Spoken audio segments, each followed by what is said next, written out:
What up, fam? Hit that like, hit that subscribe. Come talk a little Eagles and a lot of Sixers. Big Phillies win. Let's go.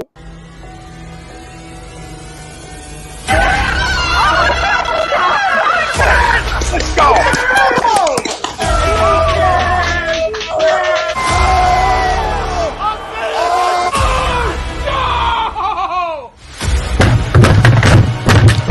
This ain't the fuck like oh, this game he stinks. Oh shit! He's caught.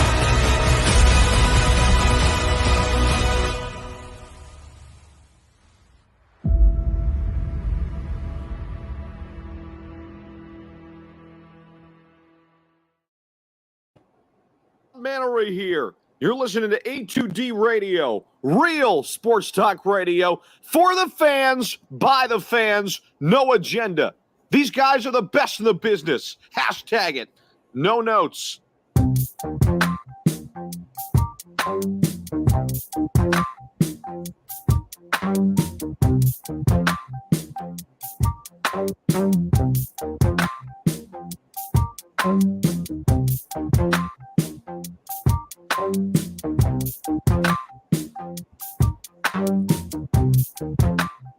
Collab Talk. Welcome in, everybody, to A2D Radio. Run it back, Philly. Little collab we're doing every Monday night. We missed a couple Mondays, but we're back. We started it, right? And now we're back. All right, and here we are. And we're going to have a lot to talk about tonight and throughout us doing this. We'll have plenty of Philly stuff, and when Sixers gets closer, we'll even have more Sixers stuff, and obviously Sixers and Eagles at the same time. That's going to be exciting, and I'm sure we're going to have a ton of fun shows when we get that far.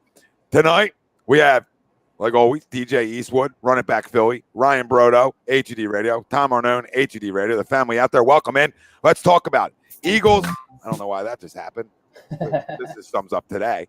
But Eagles wide receiver duo. We'll talk about that. Sixers trade rumors featuring Danny Green and supposedly a first-round pick.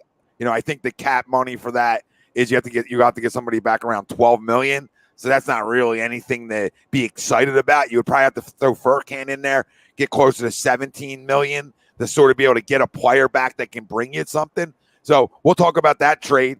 And our main topic is going to be the biggest problem for the Sixers' future. Our show tonight is brought to you by our doc, make him yours, Dr. Paul Vidal, Specialized Physical Therapy, LLC, Burlington, Cherry Hill locations. Find them on the web, specializedphysicaltherapy.com. Biggest problem for the Sixers' future is going to be brought to you by Manscaped. Get 20% off and free shipping with the code A2D at manscaped.com. Unlock your confidence. Always use the right tools for the job with Manscaped. It's time to throw out your old hygiene habits and upgrade your life. We got a promo code A2D. I know DJ's got a promo code. What's yours? I mean, feel free. Dabble with both. You know what I mean? No intro. No intro. So there's DJ's promo code. No intro. Or use promo code A2D and get yourself some stuff. All right, because DJ's not allowed to have an intro. We play bouncy for fucking 5 years now. We've got to play the same bed just to protect ourselves. One of my buddies made a song. I was going to ask him about it. Hey, can I use it? I'm like, no, I ain't going to ask. I've seen how this goes. Saw firsthand how that goes on YouTube. So we're going to play nice. We're going to play nice tonight. Our poll question should be a fun one. Let us know. Doc Rivers is the biggest problem for the Sixers going forward. Do you agree or disagree? Let us know. Facebook, YouTube, Twitter, Twitch. That's where we're live. Everywhere you get your podcasts, we're there as well. Hit the like, hit the subscribe, hit the follow. Comment in. Doc Rivers is the biggest problem for the Sixers going forward. Agree or disagree? Listen, it's pretty easy to me. It's pretty easy. The biggest problem for the Sixers going forward is the health of Joel Embiid year in, year out. Because I don't care if you had Red Auerbach, Phil Jackson, okay, some of the greats. You're not winning unless he's healthy. So that's the biggest problem for the Sixers going forward. And the Max James Harden. There's so many little problems moving forward of unknowns. What James Harden are you going to get? Okay, what do you bring in with these guys and Tyrese Maxey? Is there a splash where you move Tobias? Right, we're going to talk later on about Danny Green and maybe a pick being moved for some players. What bench pieces are you bringing in? What toughness are you bringing in? There's question marks galore with this basketball team that can't get out of the second round. And yes, does some of it start with Doc Rivers? Absolutely. Right? Absolutely. But we all watch enough basketball around the league, and we watch teams blow leads, which is his biggest indictment, and we watch it all around the league. In the playoffs with other teams, our own teams, we get caught up in our moments, rightfully so, because this is what we spend our time on. But then when we get eliminated every year and you watch other teams, you're like, look at them, they just blew a lead too. Seems looks like us, right? So that's everywhere. I think there's things Doc that absolutely can do better, which is grow young players, right? That he's never really done, okay? And other little things, okay? Like maybe practicing a little bit during the regular season, but I know he wants to give his veterans time to heal, but I think practice also can make perfect too. So I would like to see some of those things maybe happen. But our biggest problem, me and Greg talked about this on one, agree, disagree. It's the health of Joel Embiid. Nothing else matters. No matter who the other role players are around him or stars around him, air quote, if he's not healthy, we ain't winning shit. So it starts and ends with Joel Embiid. And then if he's healthy and we don't get to where we want to get to, then we start questioning and saying, hey, this guy's the problem, right? Then we know it's Doc, or we know it's, right, Harden, or et cetera, right? We'll have a better idea. Right now, like Doc Rivers, to me, hasn't lost us a series. Ben Simmons lost us a series. James, a broken orbital, essentially lost us a series. They're the things that really lost us a series. Right? Did Doc play a part in a 26-point lead that you blew? Sure, he's the head coach. He leads it, but he's also not out there playing.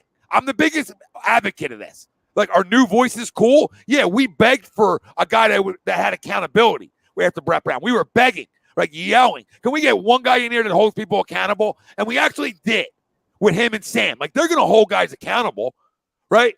Now, are X and O's, are they perfect? No, but look at the talent, too. Have we really been good enough? Outside of 2 years ago where we should have beat Atlanta, are we really good enough? Because with a broken orbital, we shouldn't beat anybody. And that's what we witnessed. So until he's healthy, everybody else almost gets a free pass because they're unknowns, right? The only guy who doesn't is 25 last year because he's a loser, and he proved it, where he had an opportunity to step up. And the guy we traded for, too, he's a loser, too. He's been a well-documented loser his whole career. But hey, you got to trade a loser, and sometimes you get a loser in return. Maybe a better loser, but another loser who didn't shoot the ball at all in the second half or fourth quarter. I mean, no shots. So we got two max money guys in two back-to-back years that didn't shoot. I can't put that on the coach, right? Have a sack, right? Are you using Manscaped below your belt? I don't think you are because you got no hair. You don't got a freaking hair to find those two guys, all right? That's why I got to go to a strip club all the time because money ain't even buying him a hot chick. That's the problem. At least Ben's money bought him something, right? I mean, this guy's money ain't bought him nothing. He's got to spend it all at the club for a lap dance. Oh, my goodness. There's my rant. I think Doc is a problem, just not the biggest problem moving forward. That's all going to be on Joel Embiid just being healthy. And that's my son.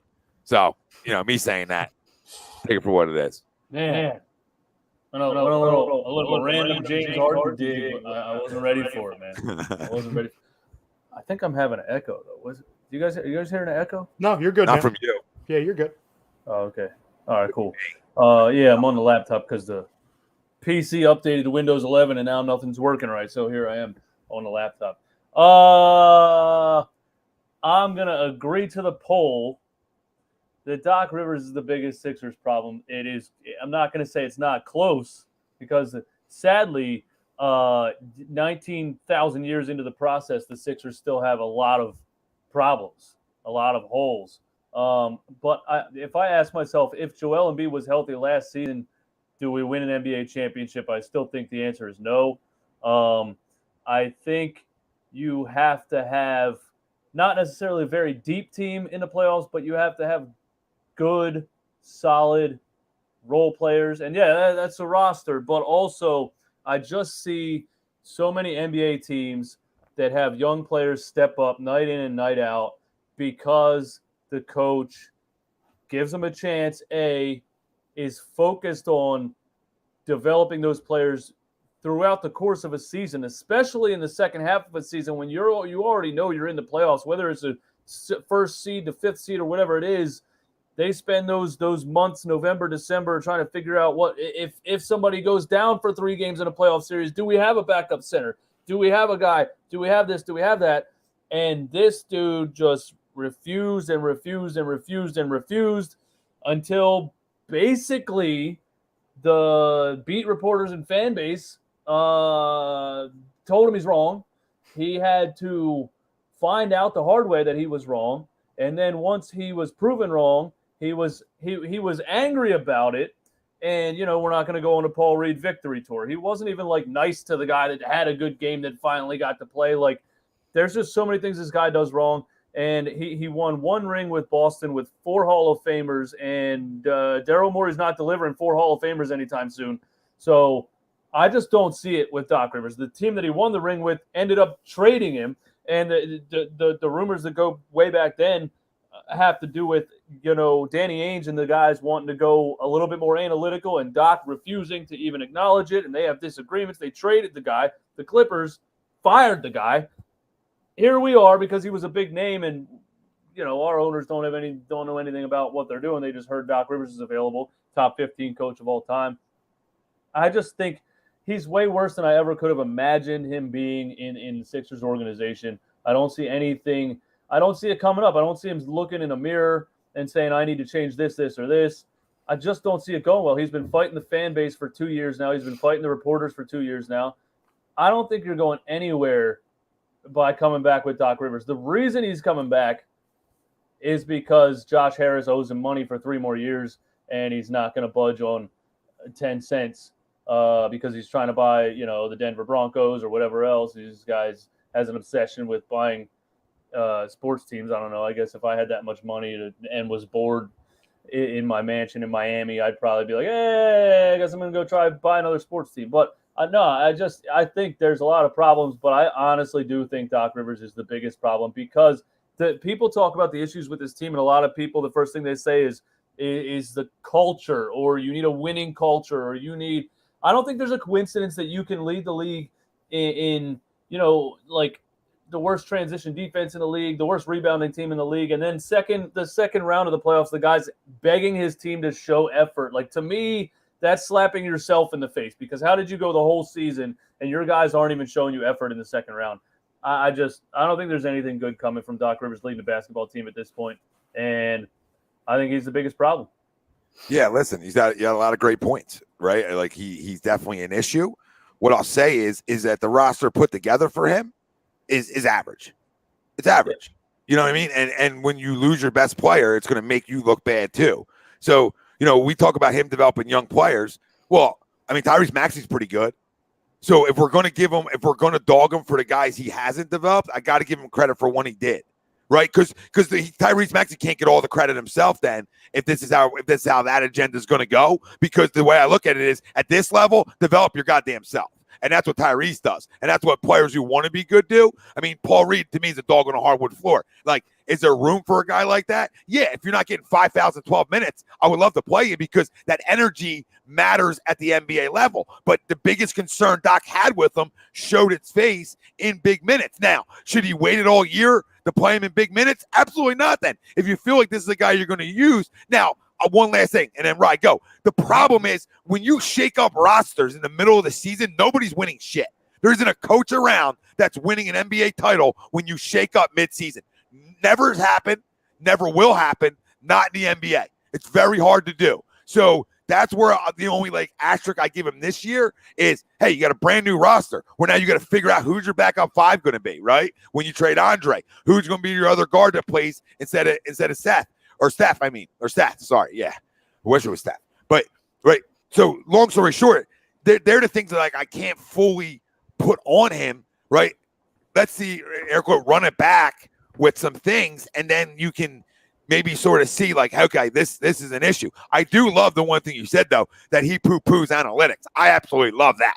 Good for him. Good for him, because every dry jock in America wants to look in a binder when it's this game's been played a long time, a certain way.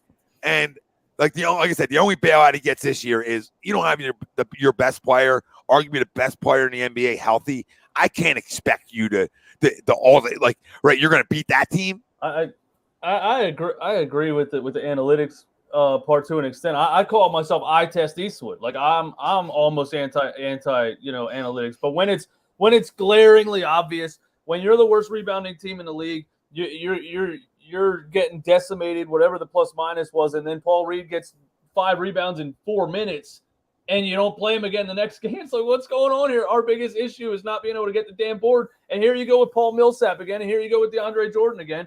I'm not saying either decision was winning a title, but there's just obvious things that he refused. And I don't give him credit for Tyrese Maxey either. Tyrese Maxey was ready as a rookie. He won. He helped the game. He helped the team steal Game 5 against Atlanta. The next game was Shake Milton off the bench that helped us. So these are both when Ben Simmons disappeared. And then Game 7, he randomly went with George Hill because that's what Doc Rivers does. But Game 7, old guy. Go. This is unfair, though. We're going to be critical of him developing a second-round pick. Like, how many second-round picks develop?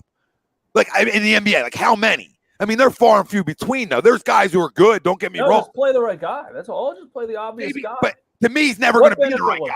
What benefit was there to playing Paul Millsap or DeAndre Jordan in those minutes? You're hoping because the other guy's not going to, like he said, that guy's not going to win me a championship. Not that the other guys will, but you hope maybe a veteran out there is better than a second-round pick who is not developed yet. He's just not. Right. But when you see that he is not better, then, cancel the plans, but he won't.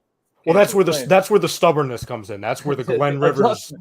Yeah, like that's where it's and I think this is where he gets on the bad side of a lot of fans, both in Philadelphia and in previous teams he's been with, because when it is clear in the face to people who are sitting behind a TV screen, not who are paid to coach the team or even are at the games, people that are miles away, hundreds of miles away, just watching on a TV, that X name player can't play, and he sticks with them for another period of time. That's where he gets in the Glenn Rivers, oh, well, I'm above basketball. I know more than you. Therefore, I'm going to play DeAndre Jordan, even though he hasn't been able to play basketball in who knows how long. So, like, I completely get that. And Tom, you know this more than anybody. Like, I'm not a Glenn Rivers guy at all. Like, obviously, when he signed here, I was happy, especially when he brought the assistant coach, who I think, Tom, you and I both wanted as our main guy, Sammy Cassell. Like, so it's like, oh, my God, you get Doc Rivers and the guy we wanted as our head coach to be the assistant? Okay, great. Where do I sign up?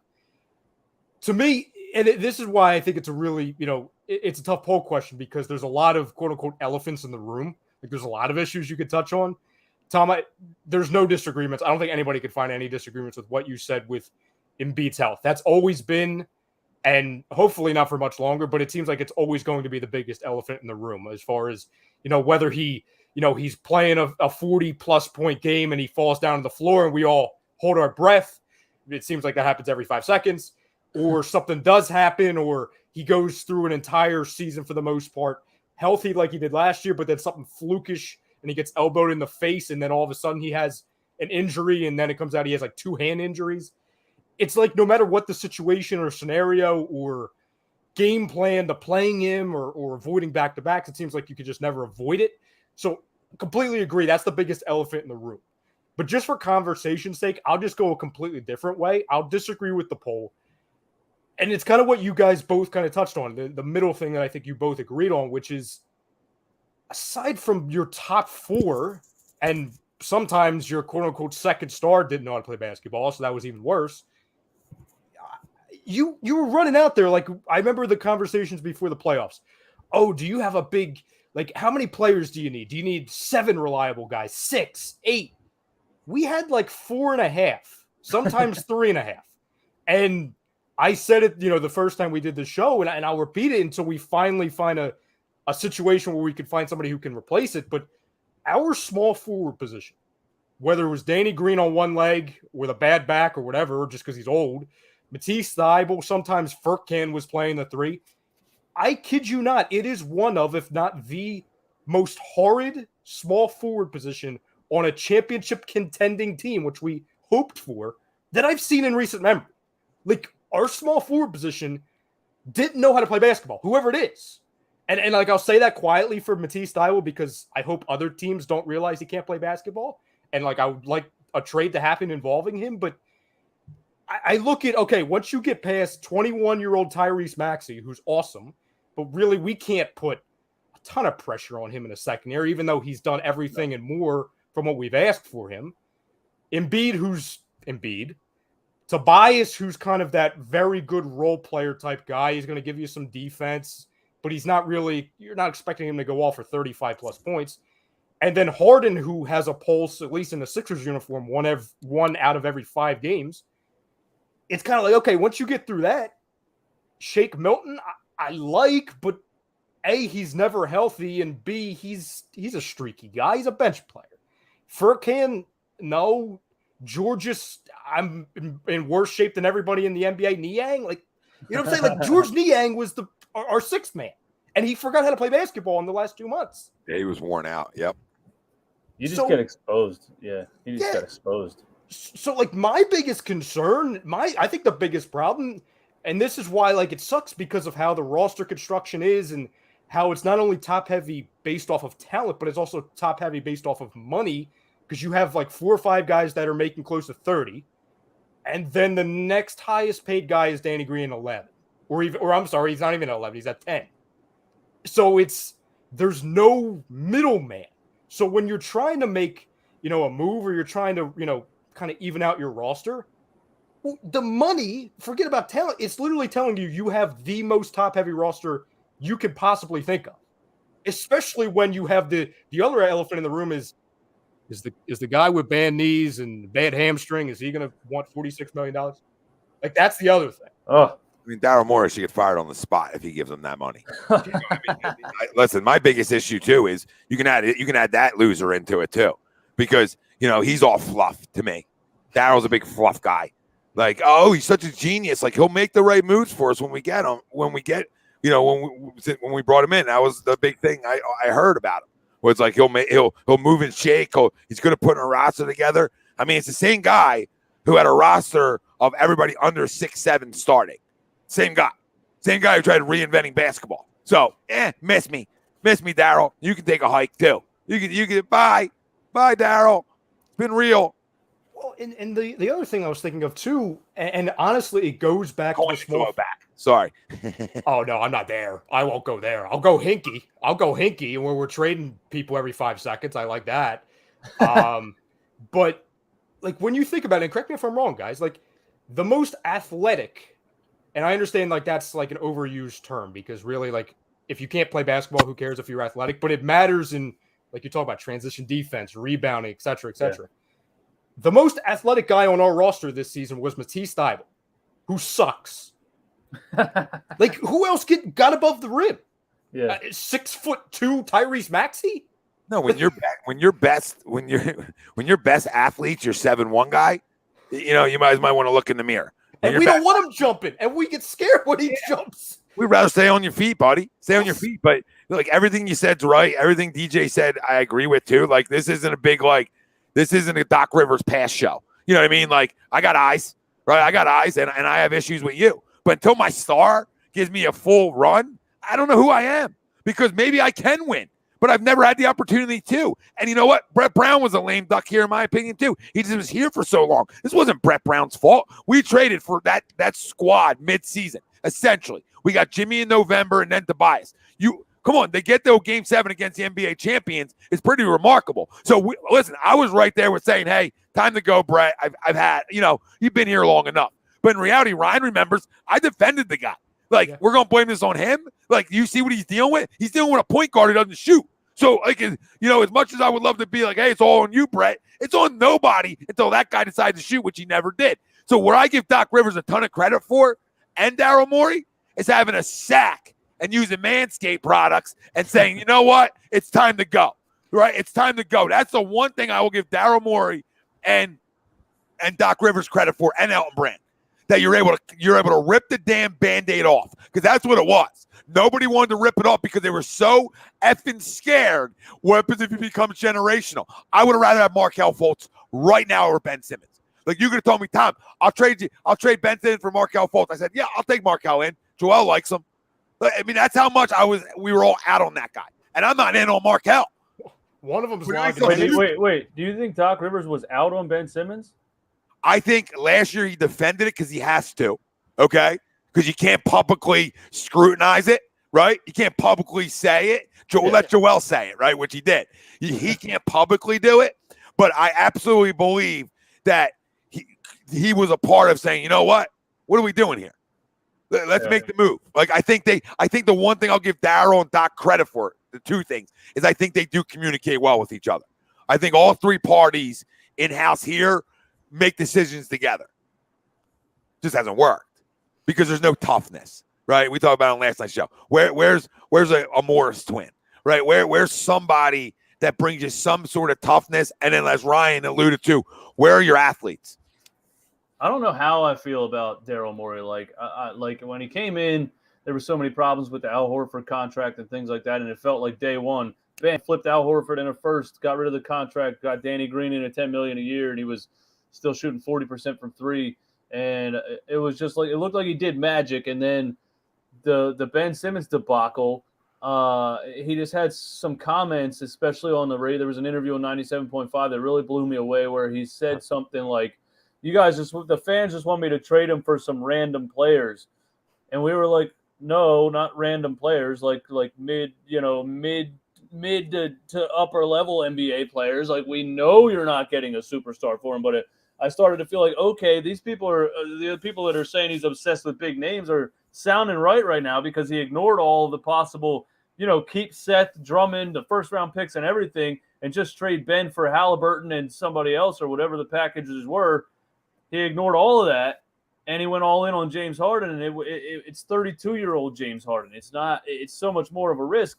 And so it's really like this is the offseason where this is it, bro. You're going to prove either you can build a team or you are obsessed with big names, because if the James Harden thing doesn't work out, that was a lot to give up, especially on a team that already had deficiencies. I just feel like now it's like, now look at this roster. And I mean, do you guys think that, I don't know where you guys stand on Daryl Morey. I don't know. Like, how did he put this roster together?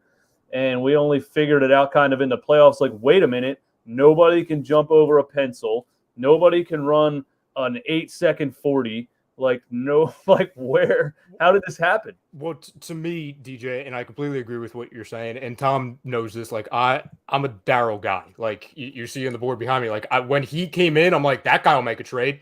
Okay, like, you know what I'm saying? Like, it was like an understanding, like, okay, that guy's going to make a splash move, and I'm all for the splash moves.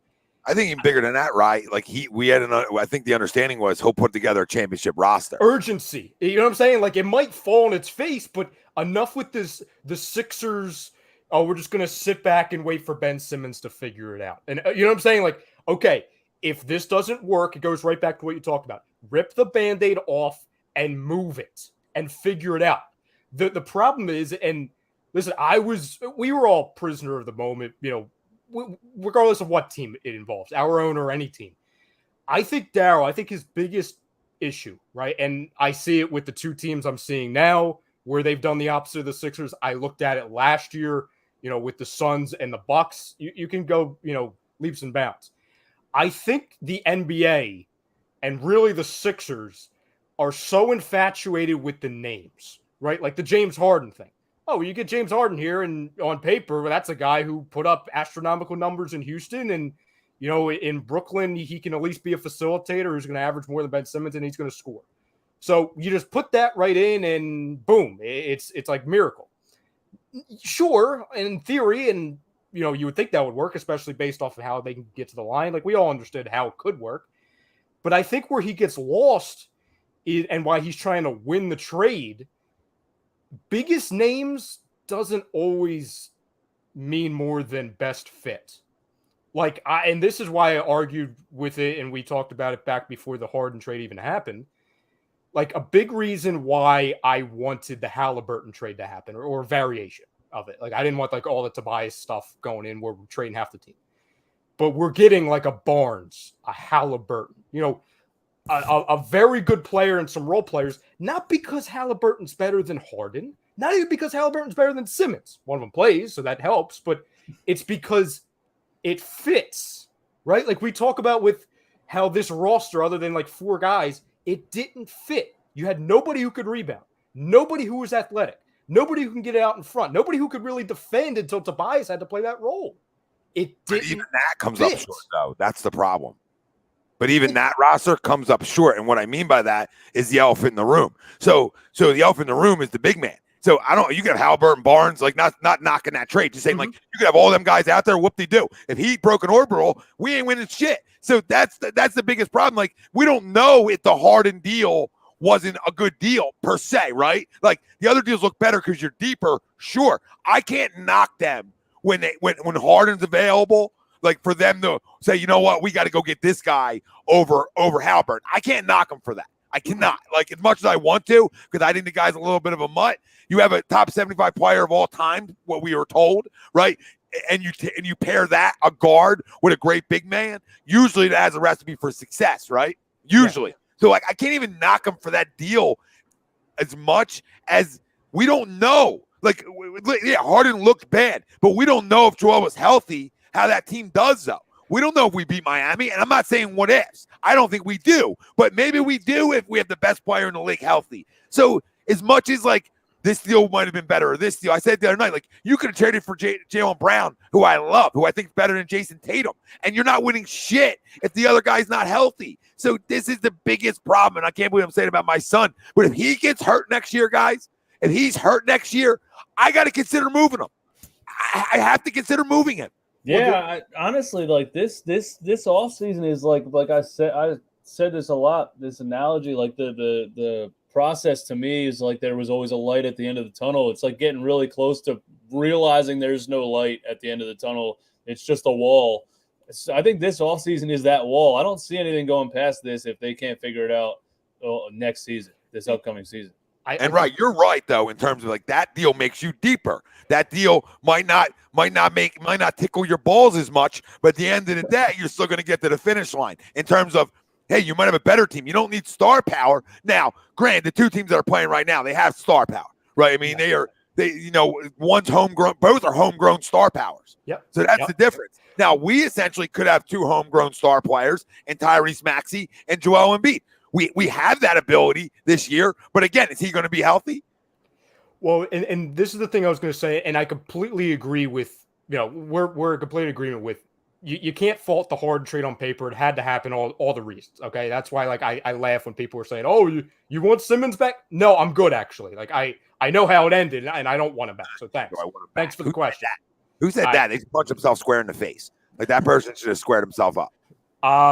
But the reason why I go to the Halliburton, right, or the CJ McCollums of the world, those type trades, it's because not only are you deeper talent wise, but this goes to DJ's question with the roster construction. You're not. CJ's obviously a better decision. Well, but it's not, I'm not even based off of talent. It's you're not having a conversation today. You can end up the same way. You get bounced in the second round, sucks, broken orbital bone, 5-finger fractures, whatever Embiid had, because he had a lot of them. You're not sitting here today feeling like you're stuck with, you got to pay either James Harden contractually. You don't even have to make a decision. He's either opting in for 46.5 or you have to negotiate a long-term deal. You're not having any conversation. You're not feeling stuck right now. You have a roster that is deep talent-wise and and that's extremely flexible roster construction-wise. Halliburton's making nothing. Barnes is making like 17. You know what I'm saying? Like, so you could say, okay, this didn't work, but we can package a handful of guys to move on. You're not moving a $46 million James Harden or $37 million Tobias Harris. No, you're not even having that conversation. Yeah, the only thing I'll say to that, though, is I don't think he's getting maxed. Like, I gotta believe that the conversations prior to this and when the deal happened, I gotta believe that they're close enough. Michael Rubin, Daryl Morey, James Harden, that they gotta believe he wants to win more than anything. The numbers are all there. He's a walking gold jacket. Okay, he's walking, not the Canton, but whatever an NBA Hall of Fame is, right? Give him the gold jacket because he's there, right? So the only thing missing for James Harden, right, is the ring. So I gotta believe, this is where I put in my hope, Rye, and DJ, like where I pray at night. This is what I pray for. I pray to God that he's not going to opt into that, and they're going to give him an extra year or two that we aren't going to like down the road of around $25 million a year, which isn't max money. Okay, like $25 million a year, but in year 5, he might get 35, right? Won't be max in year 5 because everything's going to go up, right? But I got to believe that he's willing to take a 5-year deal worth upwards of $150 million, which is a lot of lap dances, right? To try to win, because that's the only way he's going to win. he's got to believe that, hey, we need more too. So I got to hope that the inner workings here had these conversations, because we talked about what was leaked right when it happened, right? That Eric, he was, or supposedly he wasn't going to opt into it and take less money. I got to believe that's true. Or they just say, you know what? I'll let that loser rot here. I'll let that loser rot and die here before I make a deal where I'm going to have to max a 32-year-old. I got to believe that they're smart enough to see what's ahead, right? I got to. This is what they do every day. I think opting in too puts a lot more pressure on himself than he already has, because then he has to prove that he's worth another 5-year contract. And if he felt like this past season he didn't play up to his potential, and maybe at his age he's not even sure of himself anymore, then yeah, he shouldn't opt in, because if you opt in and you look like trash, then who's giving you anything after that? Agreed. I honestly think, and again, nobody's going to try and get in the mind of these athletes, especially him, right? Like, so again, and it's also crazy, and we talked about this last time, where like, it's so bad of us to ask him to take a pay cut from 46 to 31. Like, oh, shame on us. Like, how dare us? But honestly, what you're describing, Tom, is it's the Al Horford deal with an additional year. Yeah, right? You give him the year you don't want to give him. Yes. You give him the year where he's done. But, hey, we'll pay it to try to work things out to win in the next 3 years. DJ's spot on, too, right? Like, the other side of it is you opt into that. Hey, binoculars, how you doing? Because all the spotlight's on you, baby. You don't, and you take less money, you walk around like a fucking folk hero around here. I know how this fan base is. I mean, everybody's going to be looking to get their hands on you. Everybody is going to want to touch you, because this guy's he'll be a walking legend, even if he stinks, just because he didn't beg for max money, and perception's reality that, hey, I'm trying to win, right? That's all we need to hear. I know how this fan base works. We're easily pleased. Ask the ladies in our lives. Easily pleased. So, right, I mean, all you got to do is just say, hey, I just want to win. I'm not going to take max money, and we're already setting up tents on Broad Street if those words are said. If he takes 4 years, averaging around 27 a year, I can't believe I'm saying this. I'm applauding him. Like, I've never said I'm applauding an athlete for taking $27 million a year, but I am, because it makes his words from after game, what was it, game 6, whenever they got eliminated, who knows?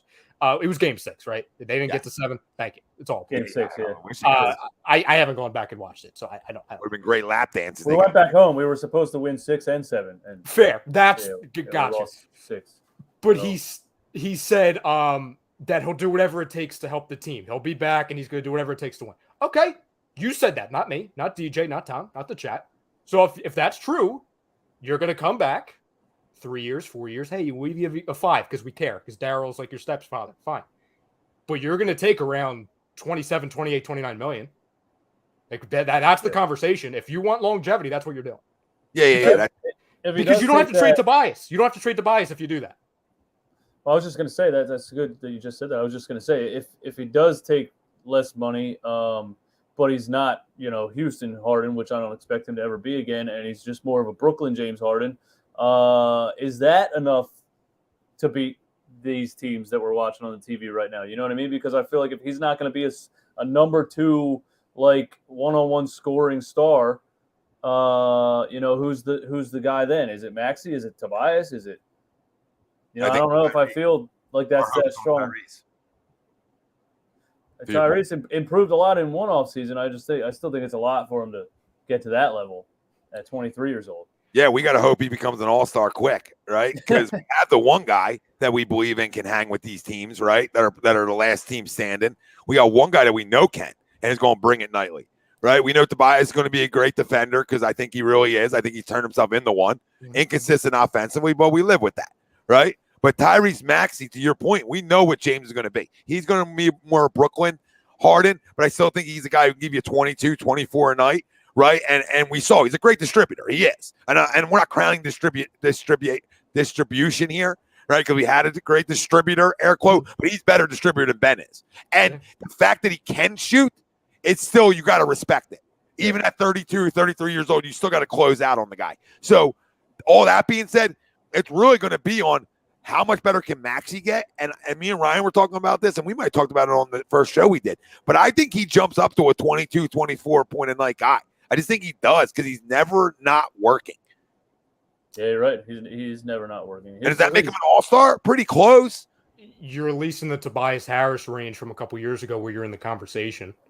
Like, if you're a candidate, like, it's so tough, especially with the voting. I mean, friggin', and I love Andrew Wiggins. Like, I like him as a player. He's done really well. But, like, the fact that he was an all-star starter, I'm like, okay, this is a little silly.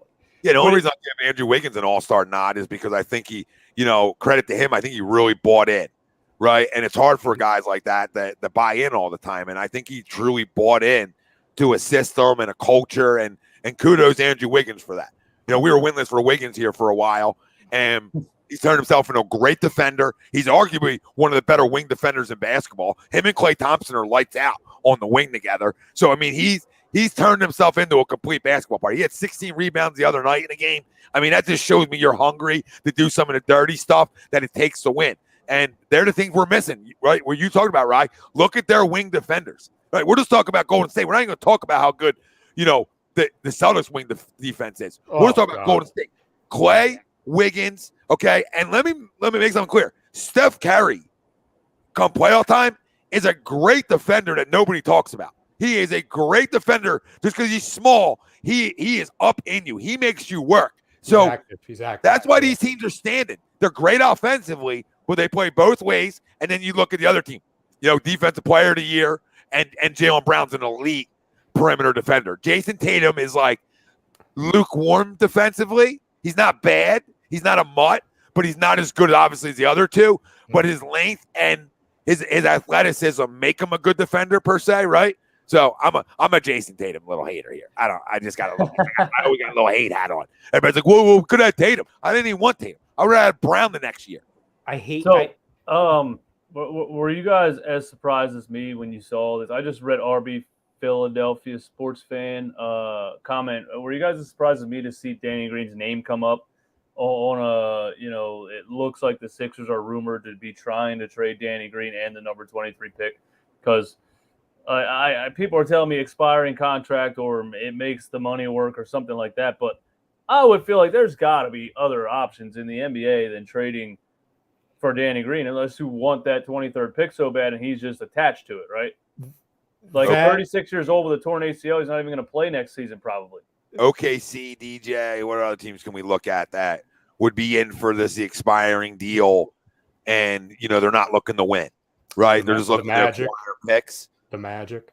Yeah, so I don't know, but I think you have to put a Furkan in there to make you get back a player that's worth it, because then that'll make it like 18. Then we'll have room for like 18 million, and 18 million brings me back something of substance. But even if you cut that in half, right, and you use it for two guys, like one could be a tough guy, one could be maybe a little bit of a 3-and-D guy. So you have like options if you're willing to put, those three things into a trade. Because I think somebody would take like Furkan's cheap contract, the 23rd pick, and getting Danny off the books. There's probably a lot of small markets that I think would probably do it. But to your point, why would you want to? Nobody that has a chance to make the playoffs next year would do it.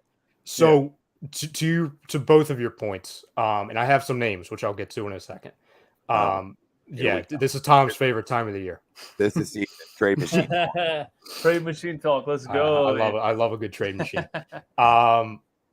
I would like us to hit a goddamn trade machine. Then I'll start to like them. You know what I mean? This is the year, Tom. This is the year. This is the year. We've been doing this since the night of the non-layup, right? Since the night of the non-layup, our fingers have been moving so fast in the trade machine. The dunk that was never a dunk and would have never been a dunk. I just call it a layup because he's a softie. You know what I mean? He's not going up strong for that. That's good. That's a good. And if he does, he'll do it like his tough jab. Freaking. Yes. And then he'll do the mean mugging thing with the. I can't. I hate the face. He's so toxic that Nick Castellanos can't hit. Nick Castellanos hit his whole career. He's sleeping in the guy's master bedroom. Now he can't hit. I mean, this is how toxic this son of a bitch is. He's got to burn that house to the ground. I mean, Nick is hit everywhere he's been his whole life. Nick's never not hit. Yeah. Never not hit, Nick Castellanos. He's never done this, ever. To be fair, Ben Simmons is so just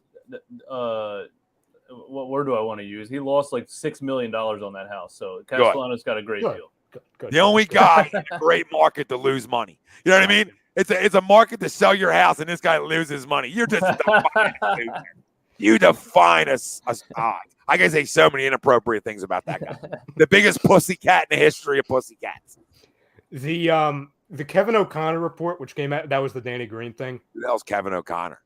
ESPN. Well, one of these guys. He likes clickbait legend. He is. Yeah, he likes a good trade machine. So his stuff is out there. Like, yeah. Anyway, go ahead. Tom, I think at the top of his resume, he says, "I love trade machines," so I gave him a quick follow. You know what I'm saying? Okay, we have a mutual understanding, him and this guy. But he headlined it saying, "This is what a Danny Green, they're looking at a Danny Green and 23rd overall pick trade." It wouldn't be that. It's basically, hey, we'll give you the 23rd pick and a young player or two if you take Danny Green's $10 million contract. Danny Green. It's a buyout. It can't be considered a buyout, but that's what it is. And for a lower market team like a Magic, for example, and some other names, like an OKC, which makes sense. That would make sense also because, hey, we're getting a pick and a young player. And a Furkan Korkmaz makes a lot of sense because he has a very cheap deal and years of control. That's what a lot of these GMs think about. Oh, can I get a young player with upside that would get a lot of playing time here, but also 3 years of control, 2 years of control?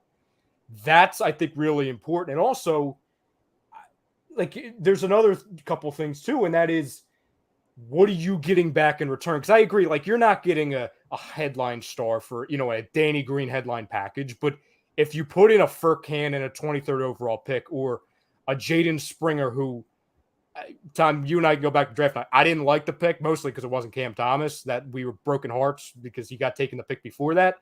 But just because, like, a 19-year-old is not going to help you right now. You need guys to help who you the fuck Jaden Springer is. Like, you know what I mean? Like, and I still don't know who he is. Like, I didn't know who he was on draft night, and I still don't know who he is today.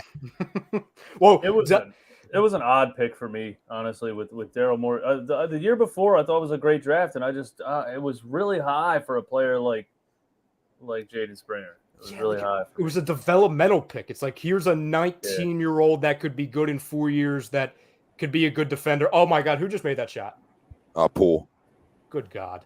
Pretty good. Yeah, he's good. I would have taken him. I'll take him in a trade if they're interested. Yeah, good. Yeah. But I'll give you a handful of names, okay? I have 6 here that I think are at the top of their list as far as, whether it's Danny Green, a player, whether it's Danny Green, a couple picks. I'll start from the bottom, work my way up. Will Barton. Will Barton, I think, makes a lot of sense. He's making. You're not going to get many no's from me, so go ahead. Yeah, we if you could play basketball, we'll welcome you with open arms. Will listed as a small forward. He's like a combo, right? Yeah, he's a combo. He can play the 3. He can play the 2. He's listed as a shooting guard, but again, he's 6'6". So I mean, he can double that. He can get handsy. And he's making 14.3, which, you can attach Shake Milton's contract, Danny Green, and throw in that pick. And that's I don't want to do Shake. I'd rather do Furky and Danny here. You know what I mean? I think a healthy Shake brings you value. Like, you know what I mean? A healthy Shake. He wasn't supposed to play this year, remember? Fair. So no, back spasms, yeah. Gives you something. I mean, I'm not crowning Shake Milton, but he's a guy who can give you double digits off the bench. They're hard to find. Yeah. For at least us, they are. I will take my Shake Milton and I will raise you an Isaiah Joe. How about that?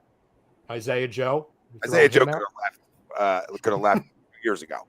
I go back and forth on Isaiah Joe, man. He's a sniper, but the more I watch how undersized he is for the position, like he just really, I don't know if he can hang really in the NBA. I don't know about Isaiah Joe anymore.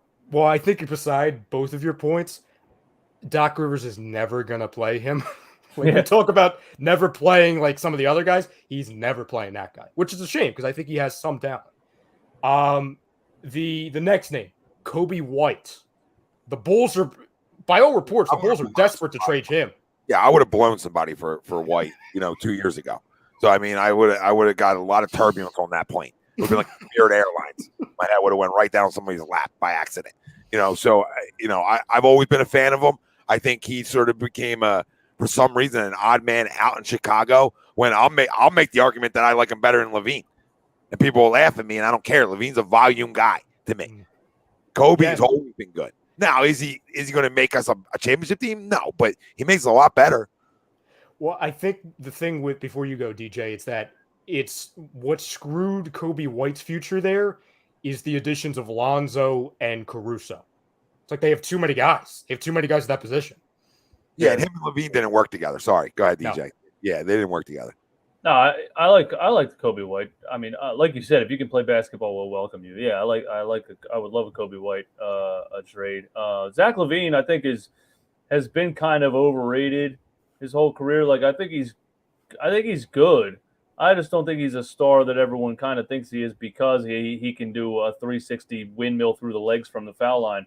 That doesn't actually mean anything when it comes to basketball. And you kind of saw that this season playing alongside DeMar DeRozan. That's why they're questioning whether they fit together because it just kind of looked like one of those, like, okay, your turn, okay, my turn. And DeMar was the real star, and LaVine was just kind of there. He was either giving you 30 or he was giving you like 12. He's a volume scorer, but I think he's a good scorer, and I would still like Zach LaVine if you could get him. This is the first time. This is not the first time, but this is a time where we're locked in, me and you, DJ. We're laser focused together. I've been saying this for years. When everybody in the chat like LaVine, I'll sit this one out. I don't want LaVine. I don't want him. On bad teams, right? He was on bad teams. Somebody's got to score. This is my concern with some other players that like a Bradley Beal. I love Bradley Beal, but is he just a volume guy on a bad team? Because there's all around the league, you can pencil it, you can look at those guys and say, how do they fit on a team that's ready to win? How do they fit? When you need 22 shots a night, I don't know how you fit when you already have volume guys here, right? So we have guys that need to get shots off. Would those guys come in and buy into a role like an Andrew Wiggins did? I don't know, and that's my question mark with both of those deals, But if Zach LaVine came here, I wouldn't be throwing stuff, right? I would be like, okay, you know what I mean? I'll take him, especially for Ben when that was coming up. I said, you know what? At this point, just give me LaVine. Yeah, well, volume guys on a bad team can be true, but also then I think what could they possibly look like with a center that's drawing the entire defense in? If Bradley Beal's dropping 34 with nobody on his squad on a terrible team in Washington. What could he do with another player that draws that much attention? Or what could – I'm not putting Zach LaVine on the same level as Bradley Beal, but I think Bradley Beal's a way better scorer than Zach LaVine and more consistent. I think Zach LaVine's a good scorer. I just don't think he's a guy you want to rely on. You don't know what he's going to give you. Oh, absolutely. Bradley Beal's an elite scorer. Zach LaVine's a good scorer, right? Yeah. So I completely agree there. And I would take Beal, and I said it last night. The reason I would take Beal – not that it's I'm putting my nose out to Bradley Beal because I'm not, but the reason I would do that deal, even though it makes you guard heavy, is that I would then bring Maxey off my bench as my sixth man, and now I'm walking in the 18 to 20 off my bench. That's why Miami's bench looked so good. It wasn't because it was that good; it was because Tyler Hero's that good. So when you have a walking guy who can give you maybe tonight he goes off for 25, maybe he has a 30-point nugget, right? It doesn't matter if you're not starting, right? Because you're still playing starter minutes. And I think that would make us so much deeper automatically. And to your point, I think with playing alongside of Joel and Harden per se, I would assume Bradley gets a lot of easy baskets. I would think.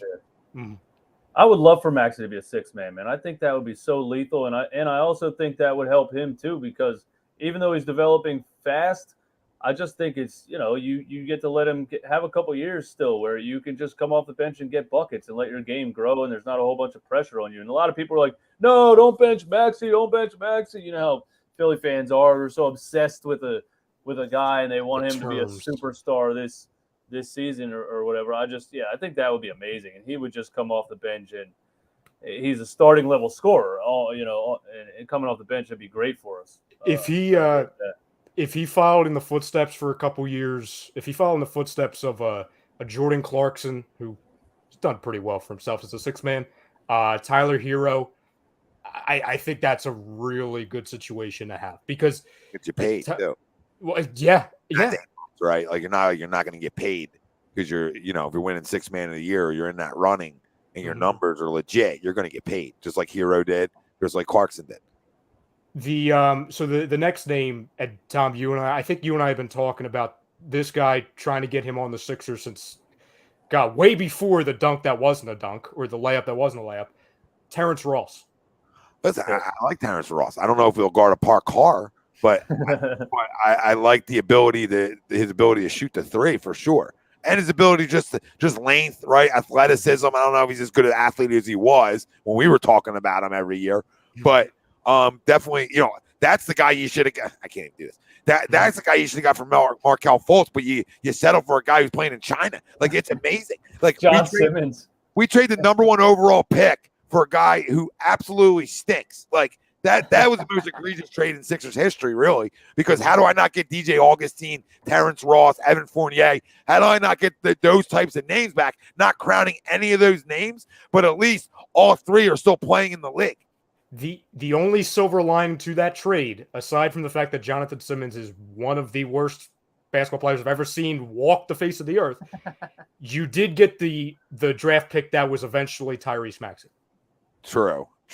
That's the only silver lining. The only thing. What was it, 2 seconds? And it was 2 seconds that one of them turned into a first or something? I don't know. It was the future. And I remember saying this on the show with Tom. I remember it was a future OKC pick. And I remember saying the night after the trade happened, I'm like, oh my God, when are we going to use that pick? Who cares about that pick? Well, we care about that pick now. Well, rightfully so. You should have said that. Yeah. We don't have time. Like 5 years down the line. Yeah, we don't got a time machine. We're not going into the future here to be like, oh, that ended up being Tyrese Maxey. Like, if we didn't trade it, we still could have got Tyrese Maxey in that draft, right? For essentially where he went. So, they can miss me on we got the Maxey for him. We should have never traded Markelle, or we should have got a lot more back for him. Yeah. I think the trading Markelle had a lot to do with Ben Simmons too, because once you realize Markelle couldn't shoot, you're like, oh, I can't have two guys that can't shoot, so now I have to do something. Yep. And he just to me, he deserved a little bit more time, because I still think he's great at getting to the basket, even coming off the ACL. He's damn good in transition. He's good. He's good. He's a good passer. I'm not calling him great at any of those things, but he definitely is he definitely has the capabilities of scoring like he did in college. Was he worthy of the number 1 pick? No, but can he still be a very good player in this league if he's healthy? Yes, I think he can. Not great. I'm not calling him an all-star. I'm just saying he could be very good. He's a guy who give you 15 a night. And the last thing on Terrence Ross real quick, because I see some people being like, oh, well, what's Terrence Ross going to give you? I don't know. Identity off the bench that you haven't had in, like, I don't know, since you had Iverson. I don't know. Lou Williams, maybe? Yeah, like somebody who's like, oh, you need a score off the bench? That's not George Niang? Okay, let's go. 3 more quick names. The third on the list that I would target if I was the Sixers, again, another name we've been talking about for years, Eric Gordon. Now, that's going to be a little bit pricier, so you're definitely going to have to attach. Eric Gordon. No, not Aaron. No, I don't touch Aaron. Aaron Gordon. No. Yeah, Aaron Gordon. sucks. Yeah. He's a mutt. A mutt. Another dunk contest guy. Yep. Harold Miner. I feel like he's Harold Miner. People thought Harold Miner was Jordan. I'm really going back for the people. Miami Heat, Harold Miner. He stunk. Great dunker. Whoop-de-doo. Yeah, Eric. I think Eric's a good name, but at this point of his career, I know he's slow. So we just really get slower on the perimeter, but he can definitely fill it up. He can definitely do some things, but he's definitely not a show pony anymore. So Tom, you don't want to see the Doc Rivers rotation come next season featuring George Niang, Eric Gordon, and DeAndre Jordan? You don't want to see that? Yeah. The athletic rotation? The athletic? That team can't move. Like, they'll be like, can we please play half court tonight? Let's play half court. We'll play 3-on-3 when the bench comes in. The next 2 names. This is one, I know it's not the sexy name, but I think fit-wise, it makes so much sense. KCP. Kentavious Caldwell-Pope. I got to dive into him a little bit more. I don't know. He was a name floating around before the Lakers signed him or whatever, and I didn't know much about him then. And then I don't know. I watched somewhat of him playing for LA, and he just seemed like a bonehead, like a good player, but would just do some of the dumbest things. So I mean, but yeah, it's still if you come away with him and nobody else this offseason, that's disappointing. But better than what we ran out there last season. So it's still. Yeah, he's better than Danny. He's better than our Danny Green for sure. He's in a way, and I like this comment from Superhero. In a way, he's similar to what Danny Green was in his younger days. Yeah, 3 and D. He gives you length, rebounding, defense. He's play that defense though. Does who? Does he play that good defense though? He's good. Yeah, he's good on defense. Where's he at now? Where's he at? Now? He was traded in the trade a lot. That's my problem. Well, he was traded in the Russell Westbrook Lakers trade. He went with so he's on the Wizards. He's on a 1-year deal. Okay. And he's only making like $11 million. So who drafted him? Was it the Lakers? Oh no. God. No. So I feel like he's been moved too much. I want to say OKC. I kind of think he played for OKC at some point. If you're moved a lot, that's concerning to me. Why? Because maybe it plays into what DJ's saying. He's a bonehead. Like he might be a bonehead. So it's like like Kevin Porter Jr. I think he'll be on 19 different NBA teams because he's good, but he's always going to get his shoot out the door. So he's been on 3 teams in his career. Okay, he was on the Pistons from 13 to 17, Lakers from 17 to 20, and then the Wizards for 1 year. So not too bad. So he was more high volume on a bad Detroit team, and that probably gave him a little bit of a name. And then LA, Yeah, let me pull up his. Sorry, Don. I don't want anybody from Detroit. Yeah, I did kind of grimace when I saw he was originally a Piston. I did. Well, Tobias was originally a Piston, so. Yeah, I said what I said. But you know what's funny? I don't hate Tobias, and I never have because I never maxed money in him in my head. No. Right? So like Tobias was like, you have to max money him. You just traded for him. Like you don't have a choice, right? Like it's not a choice. Like your hands are now tied. That you have to max him. And I'll give the guy a lot of credit because I thought he had a good postseason. So when I think he stepped up when not a lot did, I'll give you some credit. I thought he was phenomenal against Bam in that series. I thought he was phenomenal. We just didn't get the job done, obviously. But, I thought he was tremendous. I really did. At one point, I'm like, just run him at the 5, dude. I mean, you did it in fucking Houston where nobody was over 6'7". Just run him at the goddamn 5. At least we stand a better athleticism chance of hanging weight. We don't rebound anyway. So what's the difference? And the number one, and I see people saying Lou. Sorry, one more thing, Ryan. Yeah, you're fine. You're fine. Jimmy's. I love Jimmy, but Jimmy's an idiot. It had nothing to do with the bias. So, like, don't throw the bias. Jimmy, have a little respect. It had nothing to do with the bias, Harris. So, you want to keep it 100, Jimmy, then say you should have never kept Ben over me. That's what you say going to the locker room, honey. Yeah. Don't bring the bias into it. The bias had nothing to do with it. They were going to max both of you, you idiot. That's what they were going to do. It was max both because Ben wasn't maxed yet, I don't believe. I don't believe Ben was maxed yet. So, you still had the ability. If now Ben was, then, okay, you were offered to Jimmy first. So they didn't choose you. You wanted to go to Miami. Miss me with you. Like this is what I love about Philly fans. I love Jimmy. I love to trade for Jimmy. Okay, but he didn't want to be here. It had nothing to do with Brett or Ben, right? If he loved Joel so much as he says he did, he would have stayed. But the weather in Miami and the taxes was his decision. Let's keep it 100, and now he's the big dog on campus. Come on, man. Come on. Go make another coffee, Jimmy. I love you, but shut up. I think the same thing happened with him in Philly that happened in the other teams. He was outspoken, and the coach and the front office didn't like it, and they made some comments, and then he was like, "Fine, I'll go to Miami." The one thing in particular that he didn't like was either Josh Harris or somebody said like, we'll sign him if you can keep him under control. Tom, remember I said that to you like 4 weeks ago? I'm like, if you can control him. He said that. You probably listened to the same thing, DJ. On the you're right. They didn't choose one or the other. You're right. They didn't choose one or the other though. Elton Brand was quoted saying that their plan moving forward was to pay everybody, and the owners said we'll pay the luxury tax to keep this team together. They were that excited to pay everybody. And he's a loser for that. He's a loser for that. I'll never fully love Jimmy like I did because you ran out of here in a half a season. right? So if you love Joel so much and you love this fan base so much, you would have came here because it was the same money, babe. It was the same money. So I just saw a photo of Donovan Mitchell with Jimmy Butler down in Miami hanging out. Oh, age well.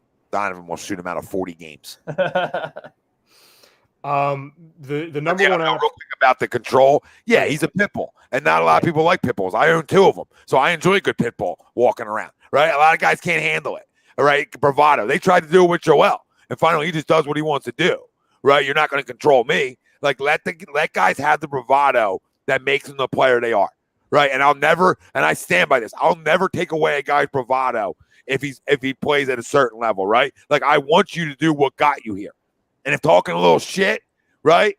If being whatever the case may be, I want you to be that guy. That's what got you to this level. Mm-hmm. True. Who's the final? So the final, I think this should be numero uno as far as target. And I see people talking about Lou Dort. Listen, we've all seen the Sixers could trade Matisse Thybulle in a pick for Lou Dort. I don't know why OKC does that. I know. I like Lou Dort. Like somebody was trying to tell me the other day, like, oh, Matisse Thybulle and Lou Dort are 1A, 1B on defense. Are you high? Like, are you joking? And also, Lou Dort can actually score. Like, so yeah. I don't see how that makes sense. Yeah, one average 5 points per game, one average 18. Yeah. What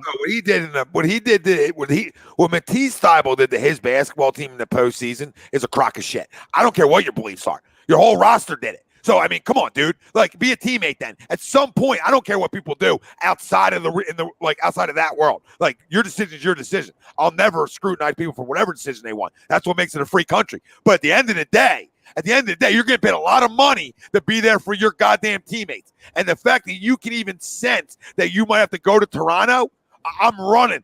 Jab the fuck out of me so I can be there with my teammates. Like, jab me twice. Just give me 2 jabs. Jab, and we're good. We're good, right? So, and the fact that you did half of one too, it's like, oh, I sniffed half a line, but I didn't finish it though. What are you talking about? You still sniffed the line, so you might as well finish the whole line. Enjoy your night.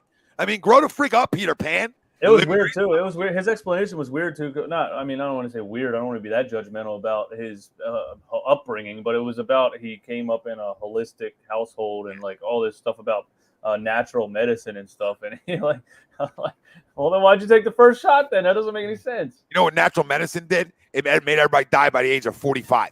So, I mean, that was the average lifespan for the natural medicine cats. Like, eat off the earth. It's healthier. It's healthier. Okay. They did that for years, and everybody was dying at 35.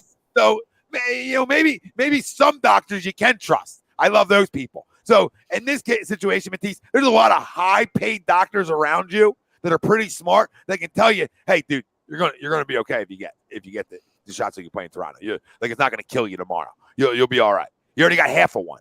So miss me with your whole then you can't give me all your holistic backgrounds, which I respect, but you can't get. It's almost like the Kyrie thing, right? Like, dude, be a good teammate. Have your belief. I understand it, but when everybody around you bought in per se because they want to play, that you're never going to win that way with guys like that on your roster, because that becomes selfish. Which is, I understand this decision is never selfish, but in terms of this, it is. We were better without him anyway. Oh, yeah, probably. No, we weren't. But it's the point, like, you think you're good enough to get away with that? Not get away with your decision, but get away with not playing in the postseason? No, that team's going to look to trade you immediately because you become a liability for them. So I see a lot of people guessing in the comments, who the number one option is, and I like it because nobody guessed it correctly. And some of the names are crazy. Like it's not Anthony Simons, it's not Colin Sexton. Like, no, it's the guy who I think is the perfect fit for your small forward, and that's Josh Hart. Oh, I love Josh Hart. I would have liked to draft him. He was underrated in the draft. He led that Villanova team. Man, he was NBA ready from day one. I love that dude. Another Villanova guy we could have had. A lot of toughness with Josh Hart. He brings you that. And if you can get him in that way, instead of having to do like the 3-team trade we talked about a few weeks back, right?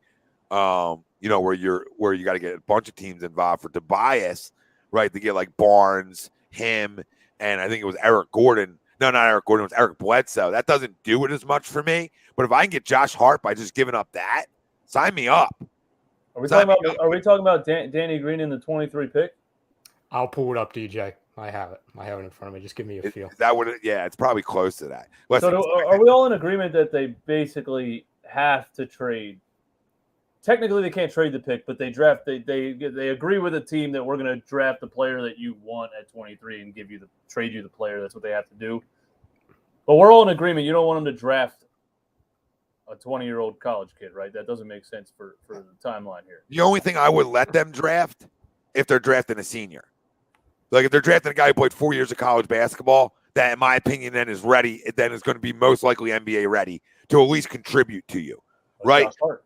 Yeah, or I'd rather have Josh Hart than that pick. But it just depends, like, on the player. Like, is it a guy who can come in like Tyrese and do something right away, or is it a guy that you have to back burner? Which, again, to your point, DJ, is something we don't want, right? Like, I think the only valuable thing is, hey, we get a 4-year starter somewhere that, like, that is ready to play. I don't know who that name would be, but it's got to be a guy that can contribute off your bench year one. I'm not telling you average 10 a night. I'm just saying to have a pulse. Like Mikal Bridges. I heard we got close to having him one time. Yeah.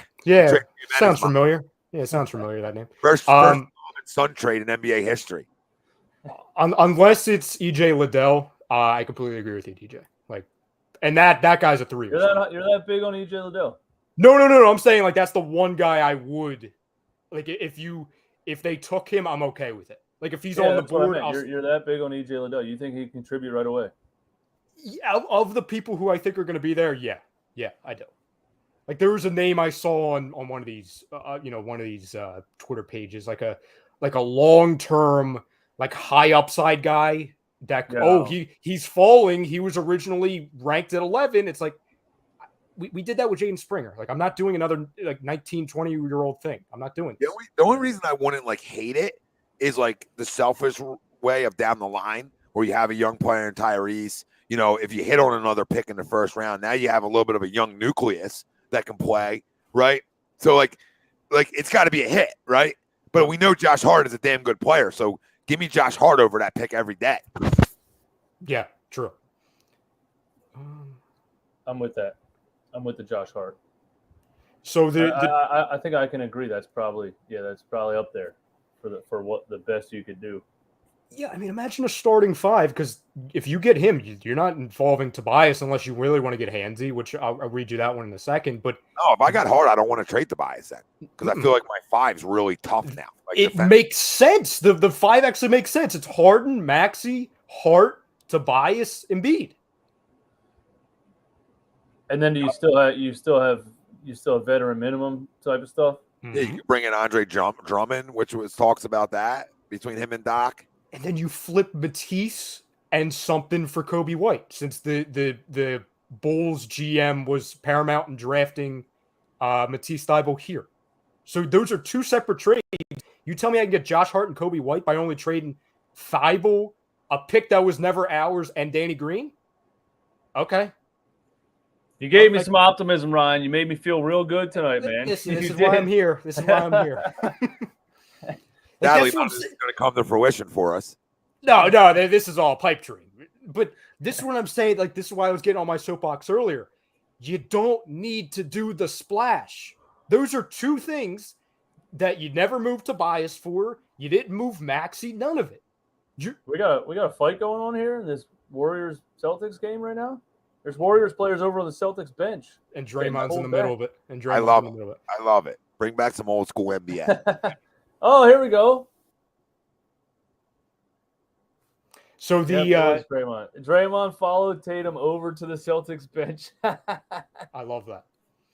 I mean, he'll probably get a hefty fine, but I love that. So the trade that Tom was alluding to, DJ, it was a 3-teamer involving the Trailblazers, the Kings, and the Sixers. The Blazers would be getting Tobias to be kind of that 3rd star, and then they would also, whether it's a DeAndre Ayton, they try and get. I know they're in a lot of, Jalen Brunson. They're looking at a Sexton, for example. The Kings get Danny Green, Furkan Korkmaz, and the infamous 2022 first-round pick that we've been talking about. And we would come out with the following. Eric Bledsoe, which is just a backup point guard. He's just a cap dump. That's basically all he is. You're getting Josh Hart and you're getting Harrison Barnes to play the 4. So your starting 5 would be Harden, Maxey, Hart, Barnes, Embiid. Who ends up with Tobias Harris? The Blazers.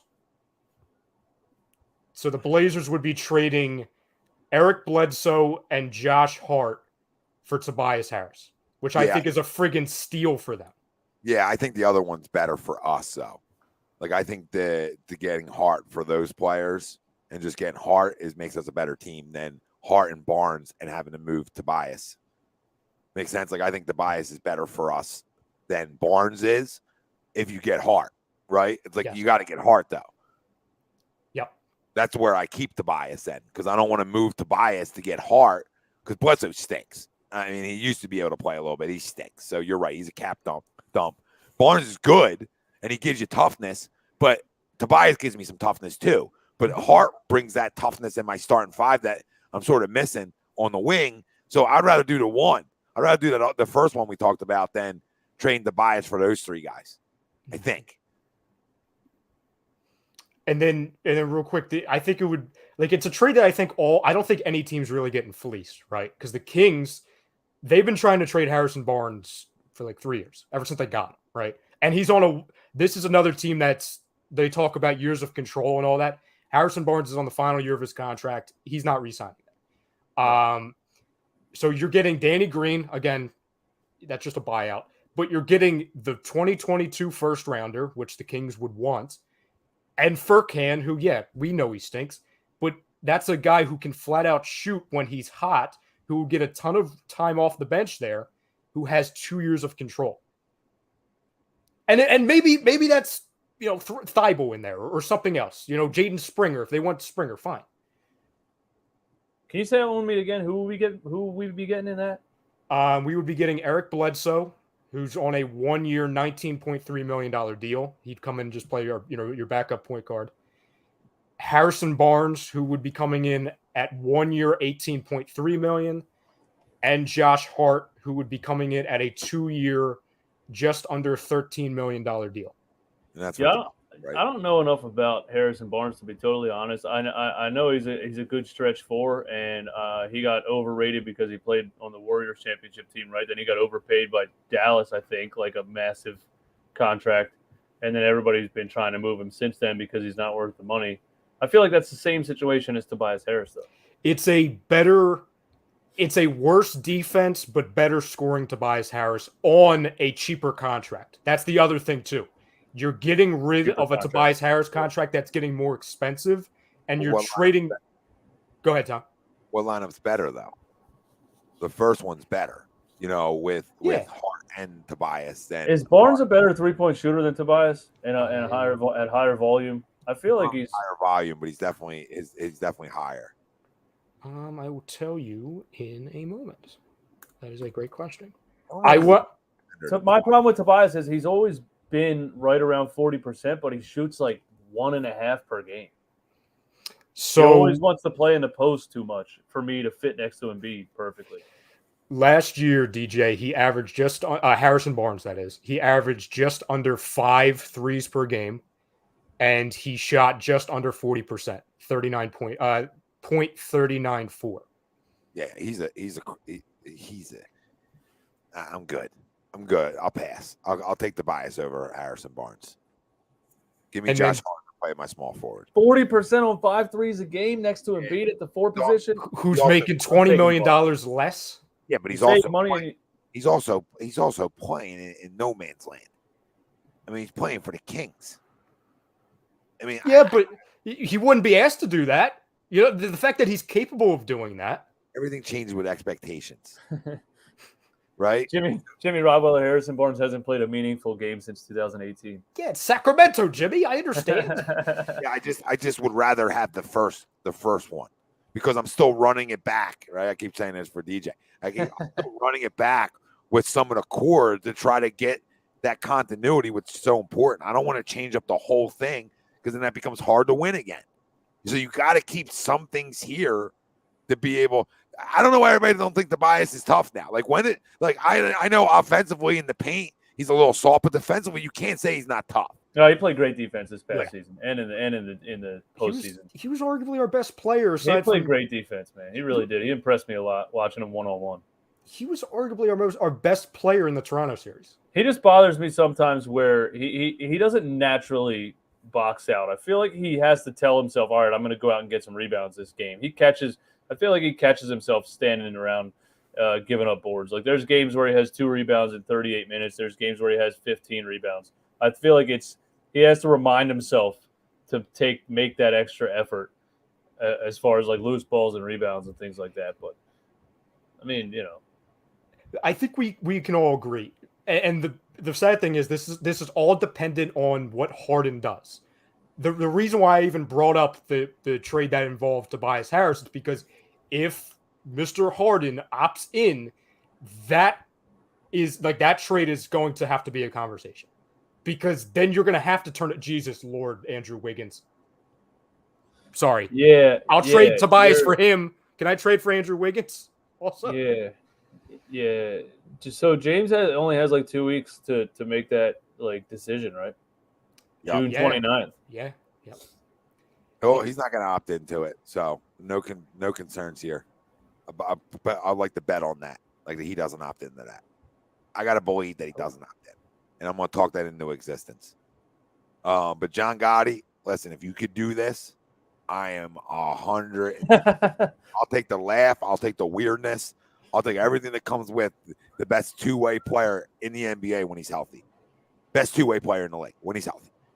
And I would put his laugh on a soundbite and play it every show that I do. That would make us a championship contender. I'll celebrate like we won a damn championship if we landed him. And listen, he could take the entire regular season off. I don't give a damn. Michael, why do I need Tobias out? You're saying he disappeared when he probably arguably was our best player in the Heat series. And you say he disappears. I get you, but you know he's not that type of player. He's not giving you 25 a night. So you have those players here. So you don't need him to be that guy. That's the biggest misconception here. He doesn't need to be that guy. He's like fourth guy that you want the ball in his hands. I mean, that's pretty good. Pretty good. I'll take Tobias as my 4th option over a lot of guys. I'm not saying he's consistent enough offensively. I agree with all those arguments too, though. It's really just all people can really say is he's not worth the money. That's all they can really say. It's not. I don't think anybody argues that he's not a good 4th option, a great 4th option. It's when you look at the cap on this team and you think like how can we build a balanced roster and you got him making LeBron James money? It's tough. Oh, and the other quick thing, I'm telling you, I'm going to sit on this 3-team trade until it's like physically impossible because that's how a better one. See, there's always a better one. Like you're right, you're right in that. But the reason why I'm harping on it, like it's the freaking greatest trade of all time, you're going to hate Harrison Barnes. Say that again. You're going to hate Harrison Barnes. But here's the thing: you're not tied to him past this year. And for example, I understand that, but we're in a situation right now where we're kind of stuck. If that happens and you have to get rid of Tobias Harris, I don't want to. I want the first thing where you bring in Hart and you don't move anything. That's what I completely agree. But if you're in a situation where you have Harden who's making 1 year 46, and Embiid's making what he makes. Hold on. There's been talks about Tobias Harris going for Bradley Beal. There's been talks for Tobias Harris going for, some other big names with other things packaged. Like there's been rumors about the Kawhi Leonard for Tobias and stuff, right? Not just straight up, but some other stuff mixed in that flavor it up for the Clippers because he might not even freaking play there, right? Like, I mean, so who knows there? So the fact that he's even mentioned in some of the bigger names and better names, I can't settle for that deal. Like, I got to settle for something in the middle of those two deals. There has to be something in the middle of Beal / Harrison Barnes. Like, what's the middle deal? Because there's got to be somebody out there there's got to be a deal that brings me back a little bit more than that deal. Because that deal doesn't get me to where I want to get to. Yeah, no, you know what the middle is? It's Harrison Barnes and Josh Hart. That's the middle. That's the thing. Like, Josh Hart's a big part of this. What? You think Tobias Harris has that much value? I don't. I think so. I think the teams like a Washington, because remember, it's all about like, hey, we got a guy that doesn't really want to be here either, right? If it comes to that thing too, like if a team has a guy that doesn't want to be there, Tobias, and you're still trying to compete, Tobias is a good name to bring in. Like he's competed when he's been in the postseason when he's been like the second option with the Clippers, like he was, right? And he played really well. So I think there's certain teams that would say, you know what, look what option he's sort of been in Philly. He hasn't been asked to be one of the guys. So I think that's what's affected him a little bit. Scoring too is like not knowing when, hey, I should be more aggressive, right? We've all seen it with our eyes. But I think if he's somewhere where he knows, like say he's playing alongside Paul George, right? He knows he's got to be aggressive. So I think there's certain places where his value is still decent. I'm not telling you it gets you Kawhi by itself. Absolutely not. You got to get the 23rd pick. You got to get some other things, right? You have to do some things to entice that deal. But for Bradley Beal, absolutely, him and like something else gets that deal done.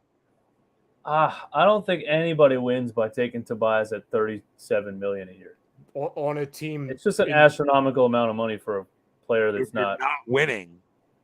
What are you getting back? You know, like if we get the 23rd pick, Tobias Harris, and like something else to Washington, you know, and they just say, you know what, we're going to move on from the Bradley Beal era, which has been a while, right? You might be able to sell him Thibault. You might be able to sell him Thibault in there. You're getting an all-worldly defender also. You're getting a game-changing defender on top of all this. I think that's the key, DJ. I think the key is to have somebody else and maybe a pick that entices you to do it. Right, so we're not going to get anything more back from Washington and Beal. We wouldn't get anything more back from the Clippers and Kawhi per se. But he could get you those two players. He could be the start of like getting you those two players. Like the Clippers might say, okay, you give me Matisse, you give me Tobias, and hypothetically, I don't know if it works, but the first round pick, they might take you up on that offer. They might, depending on his health, right? Washington absolutely takes you up on that offer. I'm ready to see it start happening. I hope by next week when we do this show again, something happened because I'm ready. And Tom, we've both disagreed on this, but like the reason why I think the conversation with Washington would go as far as, oh, that's interesting, and then it stops once they realize two things.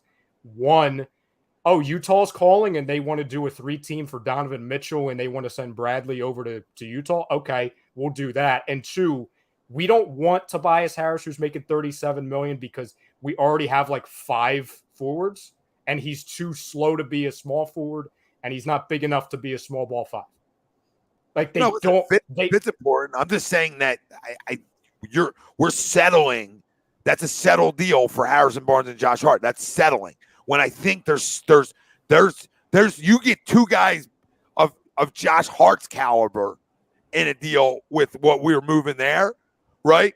Instead of Harrison Barnes. Harrison Barnes and Eric Bledsoe turn me off to that deal, where Josh Hart turns me on to it, but I think I can get 2 Josh Harts per se. Makes sense? What about the guy who's on the screen right now? Who? Mr. Wiggins. Yeah, but if they win a championship, why the hell are they moving on from him? Because they can't pay him and Jordan Poole. He's on the final year of his deal, and so is Jordan Poole. They can't keep them both. They're talking about possibly moving off of Klay Thompson to get Poole. Okay, I mean Tobias is a great name there because of the spot he plays in terms of if you're asking me for fit, right? So if you gave Matisse in the pick. Right, yep, we're right there. If you gave him Matisse, etc., for Wiggins, then I mean, where do I'll walk Tobias to Golden State. You know what I mean? So I just think that there's a better deal than that one. I'm not dismissing that deal if like we had to, but like I just think there's more. And I'm not saying like superstars. Like, hey, we don't maybe need the splash of Beal. I'll leave it with this. We don't need the splash of Beal or Kawhi. I would like them both, right? But there's a lesser deal that gains you almost 2 Josh Harts. Where's the fuck's that deal? Because that's the deal I'm signing up for. Because the only thing that makes it better, if you got 2 Josh Harts per se, we're like, all right, we're deeper, we're better now, right? We might not be star power with like a Tobias, but we're better. That deal doesn't make us that much better. It might not even make us better at all. When's Beal? Somebody said recently that Bradley Beal's expected to announce what he wants to do soon. You think that's a thing? I've been hearing that for 5 years. But he always comes out at the end of the season and says, I'm staying here, I'm winning in Washington, I'm staying here. He hasn't said that this time. And on a podcast, he said, I'm going wherever I feel like I can win. So that's obviously not the Washington freaking Wizards. I'll say this on the Beal thing, and Tom knows who I'm alluding to, and I don't do the source thing. I hate when people are like, oh, according to my sources. Her sources. Yeah, like I hate that. So like, don't think I'm pulling that. But numerous like people calling us, you know what I mean? Yeah. Woj is like, yo, right, Tom, I got something for you guys. Like the numerous things that different people I know down in Washington that have worked down in Washington that know Beal. He doesn't want to leave there. He loves the area too. Like he loves it there. Which is why I think he's done this fraudulent, oh, I'm in, I'm out type thing. But the thing he said this past week. Like a 2-hour drive. Yeah, well, that also there's a thing called the offseason. Yeah. That works too. Like, want to live in Maryland, be my guest. You'd be the first one. You'd be the first one that treats Maryland like it's friggin' Miami. I'll pick Bradley Beal up every single day and bring him to practice if he signs with us. You can live in wherever you want to live. Yeah, absolutely. We'll figure out that travel plan. But the thing he said this past week on, I'll make my decision based off of, what I think is best suited for me to win. Well, that goes against everything you've done the past 4 years. It's Washington. Like, yeah, anyway. You can't be like, oh, I want to win, but then you keep going back there. No, don't. Like, you can't say that. He answered one question. He said, what's it like? He said something like, you get tired of getting your ass kicked every night. Like, yeah, so stop doing it, man. And leave. Everybody else does it. Get out of there.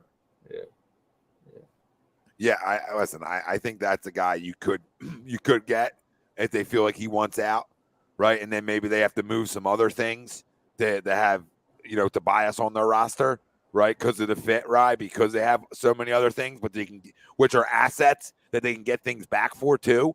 So they could shake it all up in Washington and make it work.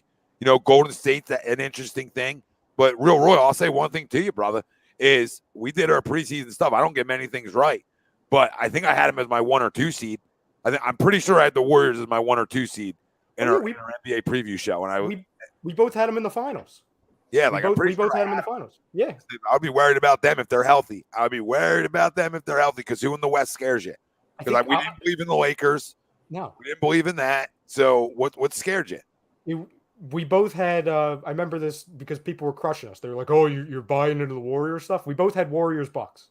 That was our They gotta be, and just the way that Jordan Poole's playing and Andrew Wiggins is playing when everybody counted them out, like they gotta be one of the best run organizations in the history of. It starts with a great star, yeah, right. When you have a great star, I feel like it creates the culture, right, boys? Like when you have a great star who's unselfish, like as much he'll get his numbers, he'll do what he does, but he plays winning basketball, even though he changed the game forever, right? He personally changed the game forever. Nobody can do what he does, right? Nobody can shoot from logos and make it consistently. Nobody can also take you off the dribble. Like nobody does what that guy does. And everybody tried to copy it since, and it hasn't worked, right? Like everybody tried to copy, hey, we're going to shoot the 3 ball way too much and shoot ourselves out of games when you don't have Steph and Clay. Grow up, Peter Pan. Mm-hmm. That was the thing. I say that all the time. Like everybody tried to emulate it. You don't have Steph Curry and Klay Thompson, man. You could try all you want. It's never going to happen again. It's not. I don't think it's the new age either. I don't think it's the new NBA either. These guys are doing something that might never be done again. Couldn't agree more. That's why I thought we would win with Joel. Like I'm like, you know what? We're going to go back to inside out and beat you up with a high percentage. Everybody wants to be analytical. Well, good. Open up your binder and realize that's a higher percentage shot. Unless you're Ben Simmons, like it's a higher percentage shot down there. So when I want a bunch of guys that are great perimeter shooters, like a DeMar DeRozan, yeah, like a Monte Ellis back in the day, who shoots like 55% from the inside to 3, yeah, that's lights out. That's lights out. That's money. That means I'm going to win a lot of games. I'm going to score a lot of points. So, like, we just never, and we'll pray to whoever we pray to this year that we can just get one healthy year. Because I think if we get one healthy year, we're at least in an Eastern Conference final. Yeah. Somewhere we haven't been since 01. Which is no, it feels disturbing. great. I think we all can agree on that. And we're not playing like hindsight. We're not playing like Monday morning quarterback. Like, what if he was healthy? No. Like, he's arguably the best player in the league. If he's healthy, he's going to take you to where you want to get to. Shit, he will. He did it all freaking year. Yeah. And he did it in the Toronto series. Like I said, I completely, not to go back on it, but I think the thing where you and I just differ the most, Tom, is you think that not that there's not going to be, as much traffic for Beal or anything, but you have Tobias a little bit higher as far as like big names that are going to be attractive this offseason. I think when you think of, names that are going to be brought up a lot over the next couple months before they're dealt or they're signed, I think of Ayton way before, Tobias. I think of Brunson, who's obviously would be a free agent. I think of Wiggins way before. I think of Beal way before, and Mitchell. Well, so no, I'm not going to argue those names are better. I'm just going to tell you there's a better deal than all I'm arguing is a better deal than Harrison Barnes and Josh Hart. There's a better deal out there. I don't know what it is, right? But there has to be. There's somebody who would take it. Like, you know what I mean? There's somebody who I'm going to say like ready to win or needs to fill a spot, right? Like has a hole in their roster and their playoff team and they think he can help it, right? There's always somebody out there, right? There was somebody out there for Ben Simmons. So there's always somebody out there that's willing that would be willing to think that this guy would be better here. That's just the way it is. It's just the way it is. So I'm not telling you get Beal back for him or Kawhi, but you definitely can get 2 Josh Harts. I'll die on that hill. Was there somebody out there for Ben Simmons though? I was going to say, yeah, they had to find somebody for James. Because the Nets had to find somebody for James Harden. Yeah, 2 players that forced the trade at the same time. I think we do, because this is a great conversation, and I've had this on. They do that. Sorry, today's day and age, guys are going to do that. Yeah. You're going to have a guy demand out, and the team's now up against it. Yeah. Whether one of these weeks, it's up to you. Obviously, you two guys. I have a list of 12 lists per se, and I alluded to it last time we did a show. So maybe this could be a show sometime in the future. What a Tobias Harris trade would look like, and I have 12 different ones. So we can answer our own question on a future show. I love it, especially for off-season content. I love it. Trade machine, let's go. Tom's going to go on a vacation. We'll I can't escape the trade machine. I can't do it. Bring up the virtual trade machine on the screen and everything. It'll be great. Oh, God. It's like Christmas. Right, Tom? Sound like fun, Tom? Yeah, I can't wait. Marsden's right, though. They'll get talked about more. But you could trade Tobias for both of those names. So, that's what I'll say to people. Because he'll make Detroit a better basketball team, even though he's already been there, right? Like, if you got Jeremy Grant for him, he would make Detroit better. They just would be better, right? Like, I'm not telling you playoff better. I'm just telling you that they might not win 18 games anymore. They'll probably be in the 35 mark. Now, if Cade gets better, they'll even be better than that, right? So he gets you John Collins. If you wanted John Collins, Tobias and a deal can get you John Collins. Like, so that's the point I'm trying to make. Tobias and 23 for John Collins. Yeah, like that could get that deal done. That brings value. I would do that right now. Yeah, so like that's my point, Rye. Is I think there's more of those B+ level players out there that you get back for him, which is what he is, right? So you're almost trading him for him, and you hope that somebody different brings you more. Listen, both of those names on the screen, they may or may not be on 2 potential lists that I already have. And I still have nightmares about the reports going back in the middle of the season that the Atlanta Hawks wanted 0 parts, and this is a direct quote, 0 parts of Tobias Harris. So that's why I'm like kind of skeptical on the John Collins but those thing. same reports are the same other reports that come out that, Washington would take him for Beal, or there's been talks about it, Tobias and moving parts for Kawhi. Like the fact that there's the names are linked both ways. Mm-hmm. They're linked to trash, right? And they're linked to nobody wanting you. And then they're linked to like, how the hell are you getting this guy for him? Right? So like, that's what they're linked to. So where's the middle guy? That's all I'll keep running to. Where's the middle guys that can be linked to Tobias Harris? I don't know, but you got 12. So we'll talk about it in the coming weeks. I have trades. I have. But wouldn't you rather, I'll leave you guys with this. Wouldn't you rather just trade and get Josh Hart and still keep the bias and your starting five is really good? It's really good. Are we okay? We don't have to move. We don't have to freaking play 52 card pickup every offseason. We don't have to. We have to add the right pieces that will fit here, right? We know the things that we have can be good. We know Joel and Toby can play together. They have for a minute, right? Now, can Joel stay healthy? A healthy Joel changes everything. A healthy Joel with those four guys is fucking dangerous. It's dangerous. That team is now dangerous. If I get the Tobias that I got in the playoffs, honestly, he changed his game a lot. He adapted his game a lot, especially when James Harden got here, to be more of a catch and shoot guy, more of a floor stretcher, and he's a good shooter. He just always seemed to want to play in the post more than we needed him to. So I don't hate it either way, really. I just think it'd be nice to be able to save the money, because then maybe you can get a player that's above the league minimum, like veteran off the bench, Patrick Beverly kind of guy or whoever. Oh, stop it! I mean, I just went 6 to midnight, and it opens up a max contract slot in 2023 also. I almost missed Dwight just for his fake toughness. You know what I mean? Like, I almost missed Dwight because he was fake tough. Like, I would almost take fake tough at this point. Michael, I disagree. I can make a case that Maxi's better than Mitchell, and I can make a case that Maxi's better than Beal at this point. I can make a case because one's trending up and the other one shoots you out of games than Donovan Mitchell. Okay, I'm not taking anything away from how good he is, but if you watch enough, there's a reason they're always leaving early too. Okay, and he's healthy and playing. So I'll take Maxi over Mitchell. I just will, right? Because again, we're chasing the star. I would take Maxi over Bradley Beal too. At this point of their careers and the growth of Tyrese Maxey in 2 years, junior year is a big year. And I feel like this guy's going to be a walking bucket. Look how much better he got. He's one of the best 3-point shooters in the league. I mean, he got so much better at the one thing that nobody else can get better here doing, right? Which is shooting the 3-ball. Matisse can't, Ben couldn't, Markelle couldn't. This guy did. And now we want to trade this guy for those guys?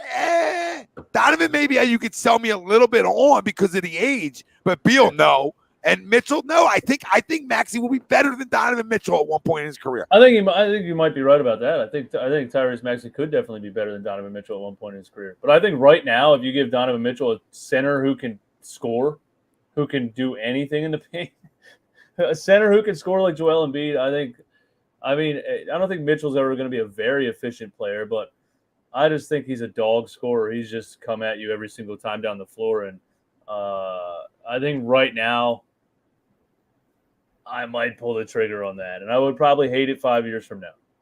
Maybe not, because Mitchell's young, right? So maybe you don't, right? Yeah. That's where the Mitchell case, I can, like, you know what I mean? I'm not going to go punching walls. I'm like, okay, how do you fit with Joel? I already know Tyrese started to fit with Joel very nicely as time went on. So they started to gain that little bit of chemistry together. His work ethic is why I can't trade him. Like, there's certain things that go past things. And I'm not saying Donovan doesn't. I'm not saying Bradley doesn't. But I know for a fact that this guy wants to outwork the world. And if you have talent and you're willing to outwork everybody around you, you're going to be better than everybody around you. That's how that works. I'd be happy to sit here and watch it happen. Yeah, cool. It'd be nice. It'd be nice for one. I can't trade him for two reasons, and those two reasons are two numbers. 30%, 43%. That's his up in 3 points. Yeah, yes. In one off season. Yep. Yes. And the only reason, and listen, he's made mistakes in his second year. He was not perfect. Okay. But I would argue the biggest thing wrong with Tyrese Maxey's game in 2021/2022 had nothing to do with Tyrese Maxey. It's that they didn't get him the ball. Imagine Tyrese Maxey with the volume that a starter has. Like, he wasn't given the volume at times. Until Harden, really. Yes. Like, Harden almost forced him. Yes. And that's why that's when I started to like James Harden. I can't believe I said it out loud. Right. But he should have been more of a focal point of the offense, and that to me comes back to coaching also. He only averaged. It does, but it also comes back to you changing up a roster and then you having to make the pieces fit again. We came all the way back around to Doc Rivers. That's what we just did. That's what we did. So we did. That's how we close things out around here. He only averaged 12 shots a game. Yeah, you average 18. Now, what's his numbers look like? Right? You put him in Denver or Utah. Sorry, you put him in Utah. Right? What's his numbers look like? I don't know. I know a guy can finish around the rim like nobody's business. He can take anybody in the country off the dribble. Speed's always going to win. And the fact that he can shoot it like he shot it, It's true. Huh. Yeah, it's hard to argue that. Yeah, 40. Like, I think third highest in the NBA in one off season. Yeah. Him and Joel healthy can take you where you want to go. Yep. With the right pieces around those two. Absolutely can. And Josh Hart and Harrison Barnes. I'm sorry. I said it last night that I would do it, right? On agree, disagree. I actually said like I would do that deal if there's nothing else, if I can't find anything else and I have to move on, right? Yeah. Like if it's time to move on, then I'll do that deal. But I think Tobias is a good teammate, right? I think that's important. I'm not saying it's the end all be all, but he's an unselfish guy, right? Can he fit the role better? Can he continue to fit the role better? I would hope so. He's been with Doc forever now. So, right, so there's that side of it. If you're trying to win, right, if we're trying to find ways to win, there's some of the positives. And he played great defense in the playoffs and was a little bit more aggressive. So, I'm like, my hands, I don't know what to do with my hands with Tobias Harris. You don't have to wow me, but you have to, like, you at least have to look good. You at least have to look good before you take your clothes off. You know what I mean? Like, you have to be like, oh, this looks good. And then the clothes come off and you're like, maybe not so much. But the other ones already, the other deal already looks bad when it's closed. Like, I already see it when it's closed off. Like, firstly, it was like, oh, damn, you fooled me. Well, at least you had to fool me first. Yeah. All right, we'll just turn the lights out here. Yeah. There's nothing to see. All right, where's the dim? Sorry, Jim. Sorry. I like to mix in some excitement. You know what I mean? Like to mix it. Pause. All right, so we'll be back next Monday night. We can save the receiver duo for another time. We got plenty of time to talk Eagles for sure as this offseason continues. But we're all excited for them. But we'll even bring you some Phillies conversation if they continue to play good baseball. Because I'm down for that too. Yep, tonight was a big win off a loss. How do you respond against a team that owns you? They got arguably the best pitcher in the NL, and you were able to find a way to come out with a win. And Aaron Nola was awesome tonight again. So, I mean, credit to Aaron Nola. He never gets any love when he's really good. People only talk about him when he's not.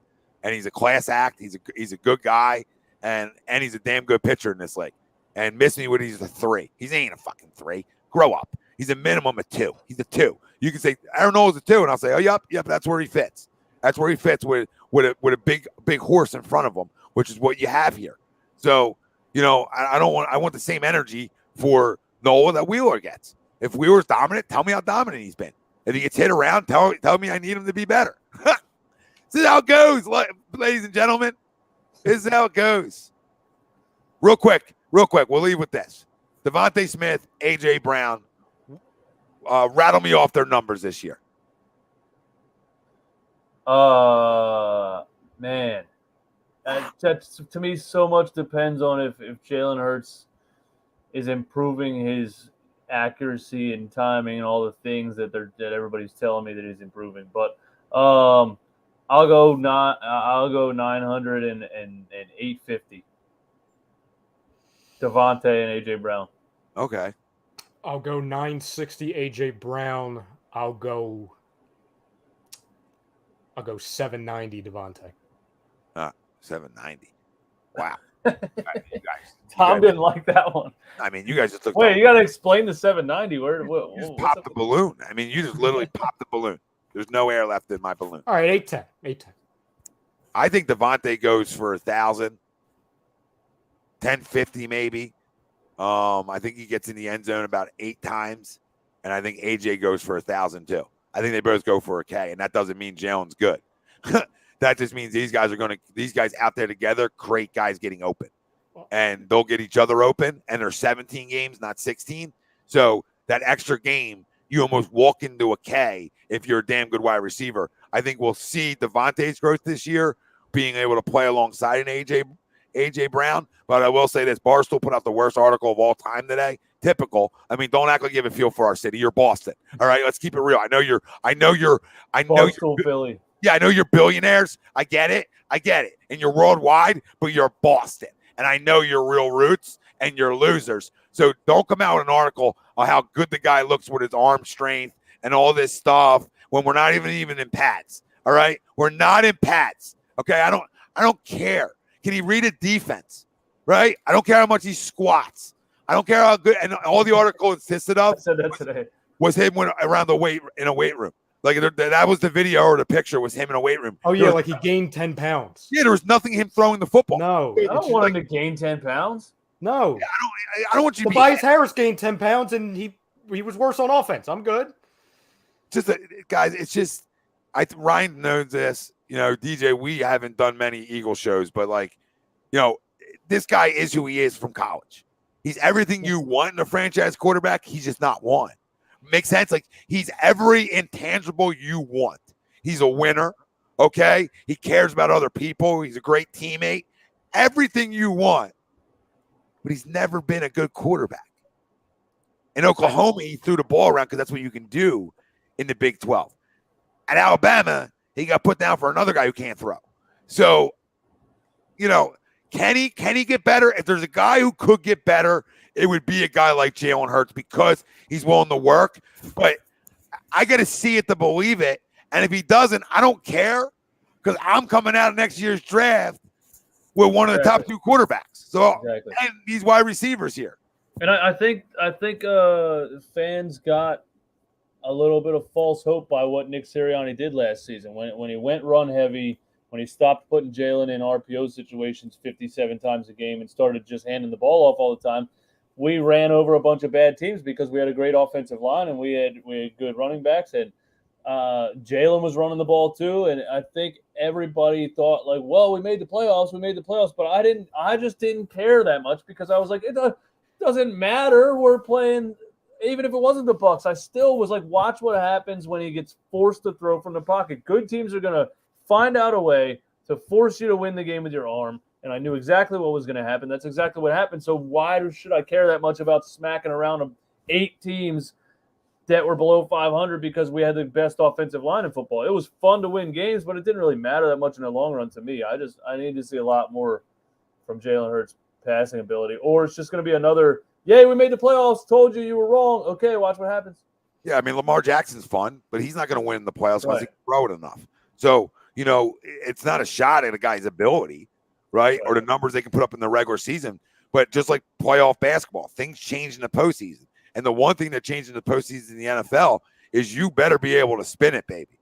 Like, because guys, teams, that's when you can come up against top 5 defenses, top 8 defenses, well-coached defenses, good scheme defenses. Can you read it? Can you pick it up? Your arm strength doesn't matter. Your anticipation matters, right? To be a great quarterback, you don't have to have a laser. You need to anticipate. You need to throw in windows. You got to feel. He's never felt it in the pocket. He can never throw somebody open. He only can throw to somebody who's already open. Right. I'll end with this. I'll use this as a teaser for another show too. The reason why I had the numbers of AJ and DeVonta a little bit lower, I completely agree with how it's, oh my God, they're going to make each other better. Completely agree. There's another name, which I'll get to on a future show, that I think goes absolutely berserk this year because of those two. Quest. Nope, not Quest. Who? Dallas? Yeah, Dallas Scott. No, I think he goes berserk. He should. I mean, listen, all three are going to complement each other extremely well. They literally said to Jalen Hurts, time's yours, buddy. Can you beat a guy or can't you beat a guy? Because he has plenty of weapons. Weapons are not going to be an issue for Jalen Hurts. So, listen, we're going to be here every Monday night, 10 p.m. Eastern. Run It Back Philly, HUD Radio collab. Make sure wherever you're watching us at, if you're watching us over on Run It Back Philly, or if you're watching us on HUD, hit the damn like and subscribe. Stick around for a while, all right? And stick around here because we're going to be giving you great content. And you already know over on HUD, there's tons of shows, nightly, different personalities. So go soak some of them in. Maybe if you didn't like us, you'll like somebody else. And you know, DJ's over on Run It Back Philly, and he's always bringing you content. So make sure you're subscribing. Make sure your goddamn bells are on. All right, turn your bell on. Ring the bell. Phillies are on fire, and we somehow lost ground in the Atlanta Braves. Good times. That's Ryan Brodo. That's DJ Eastwood, running back Philly. I'm Tom Arnone. We love you all. We can't thank you enough. 10-9-8.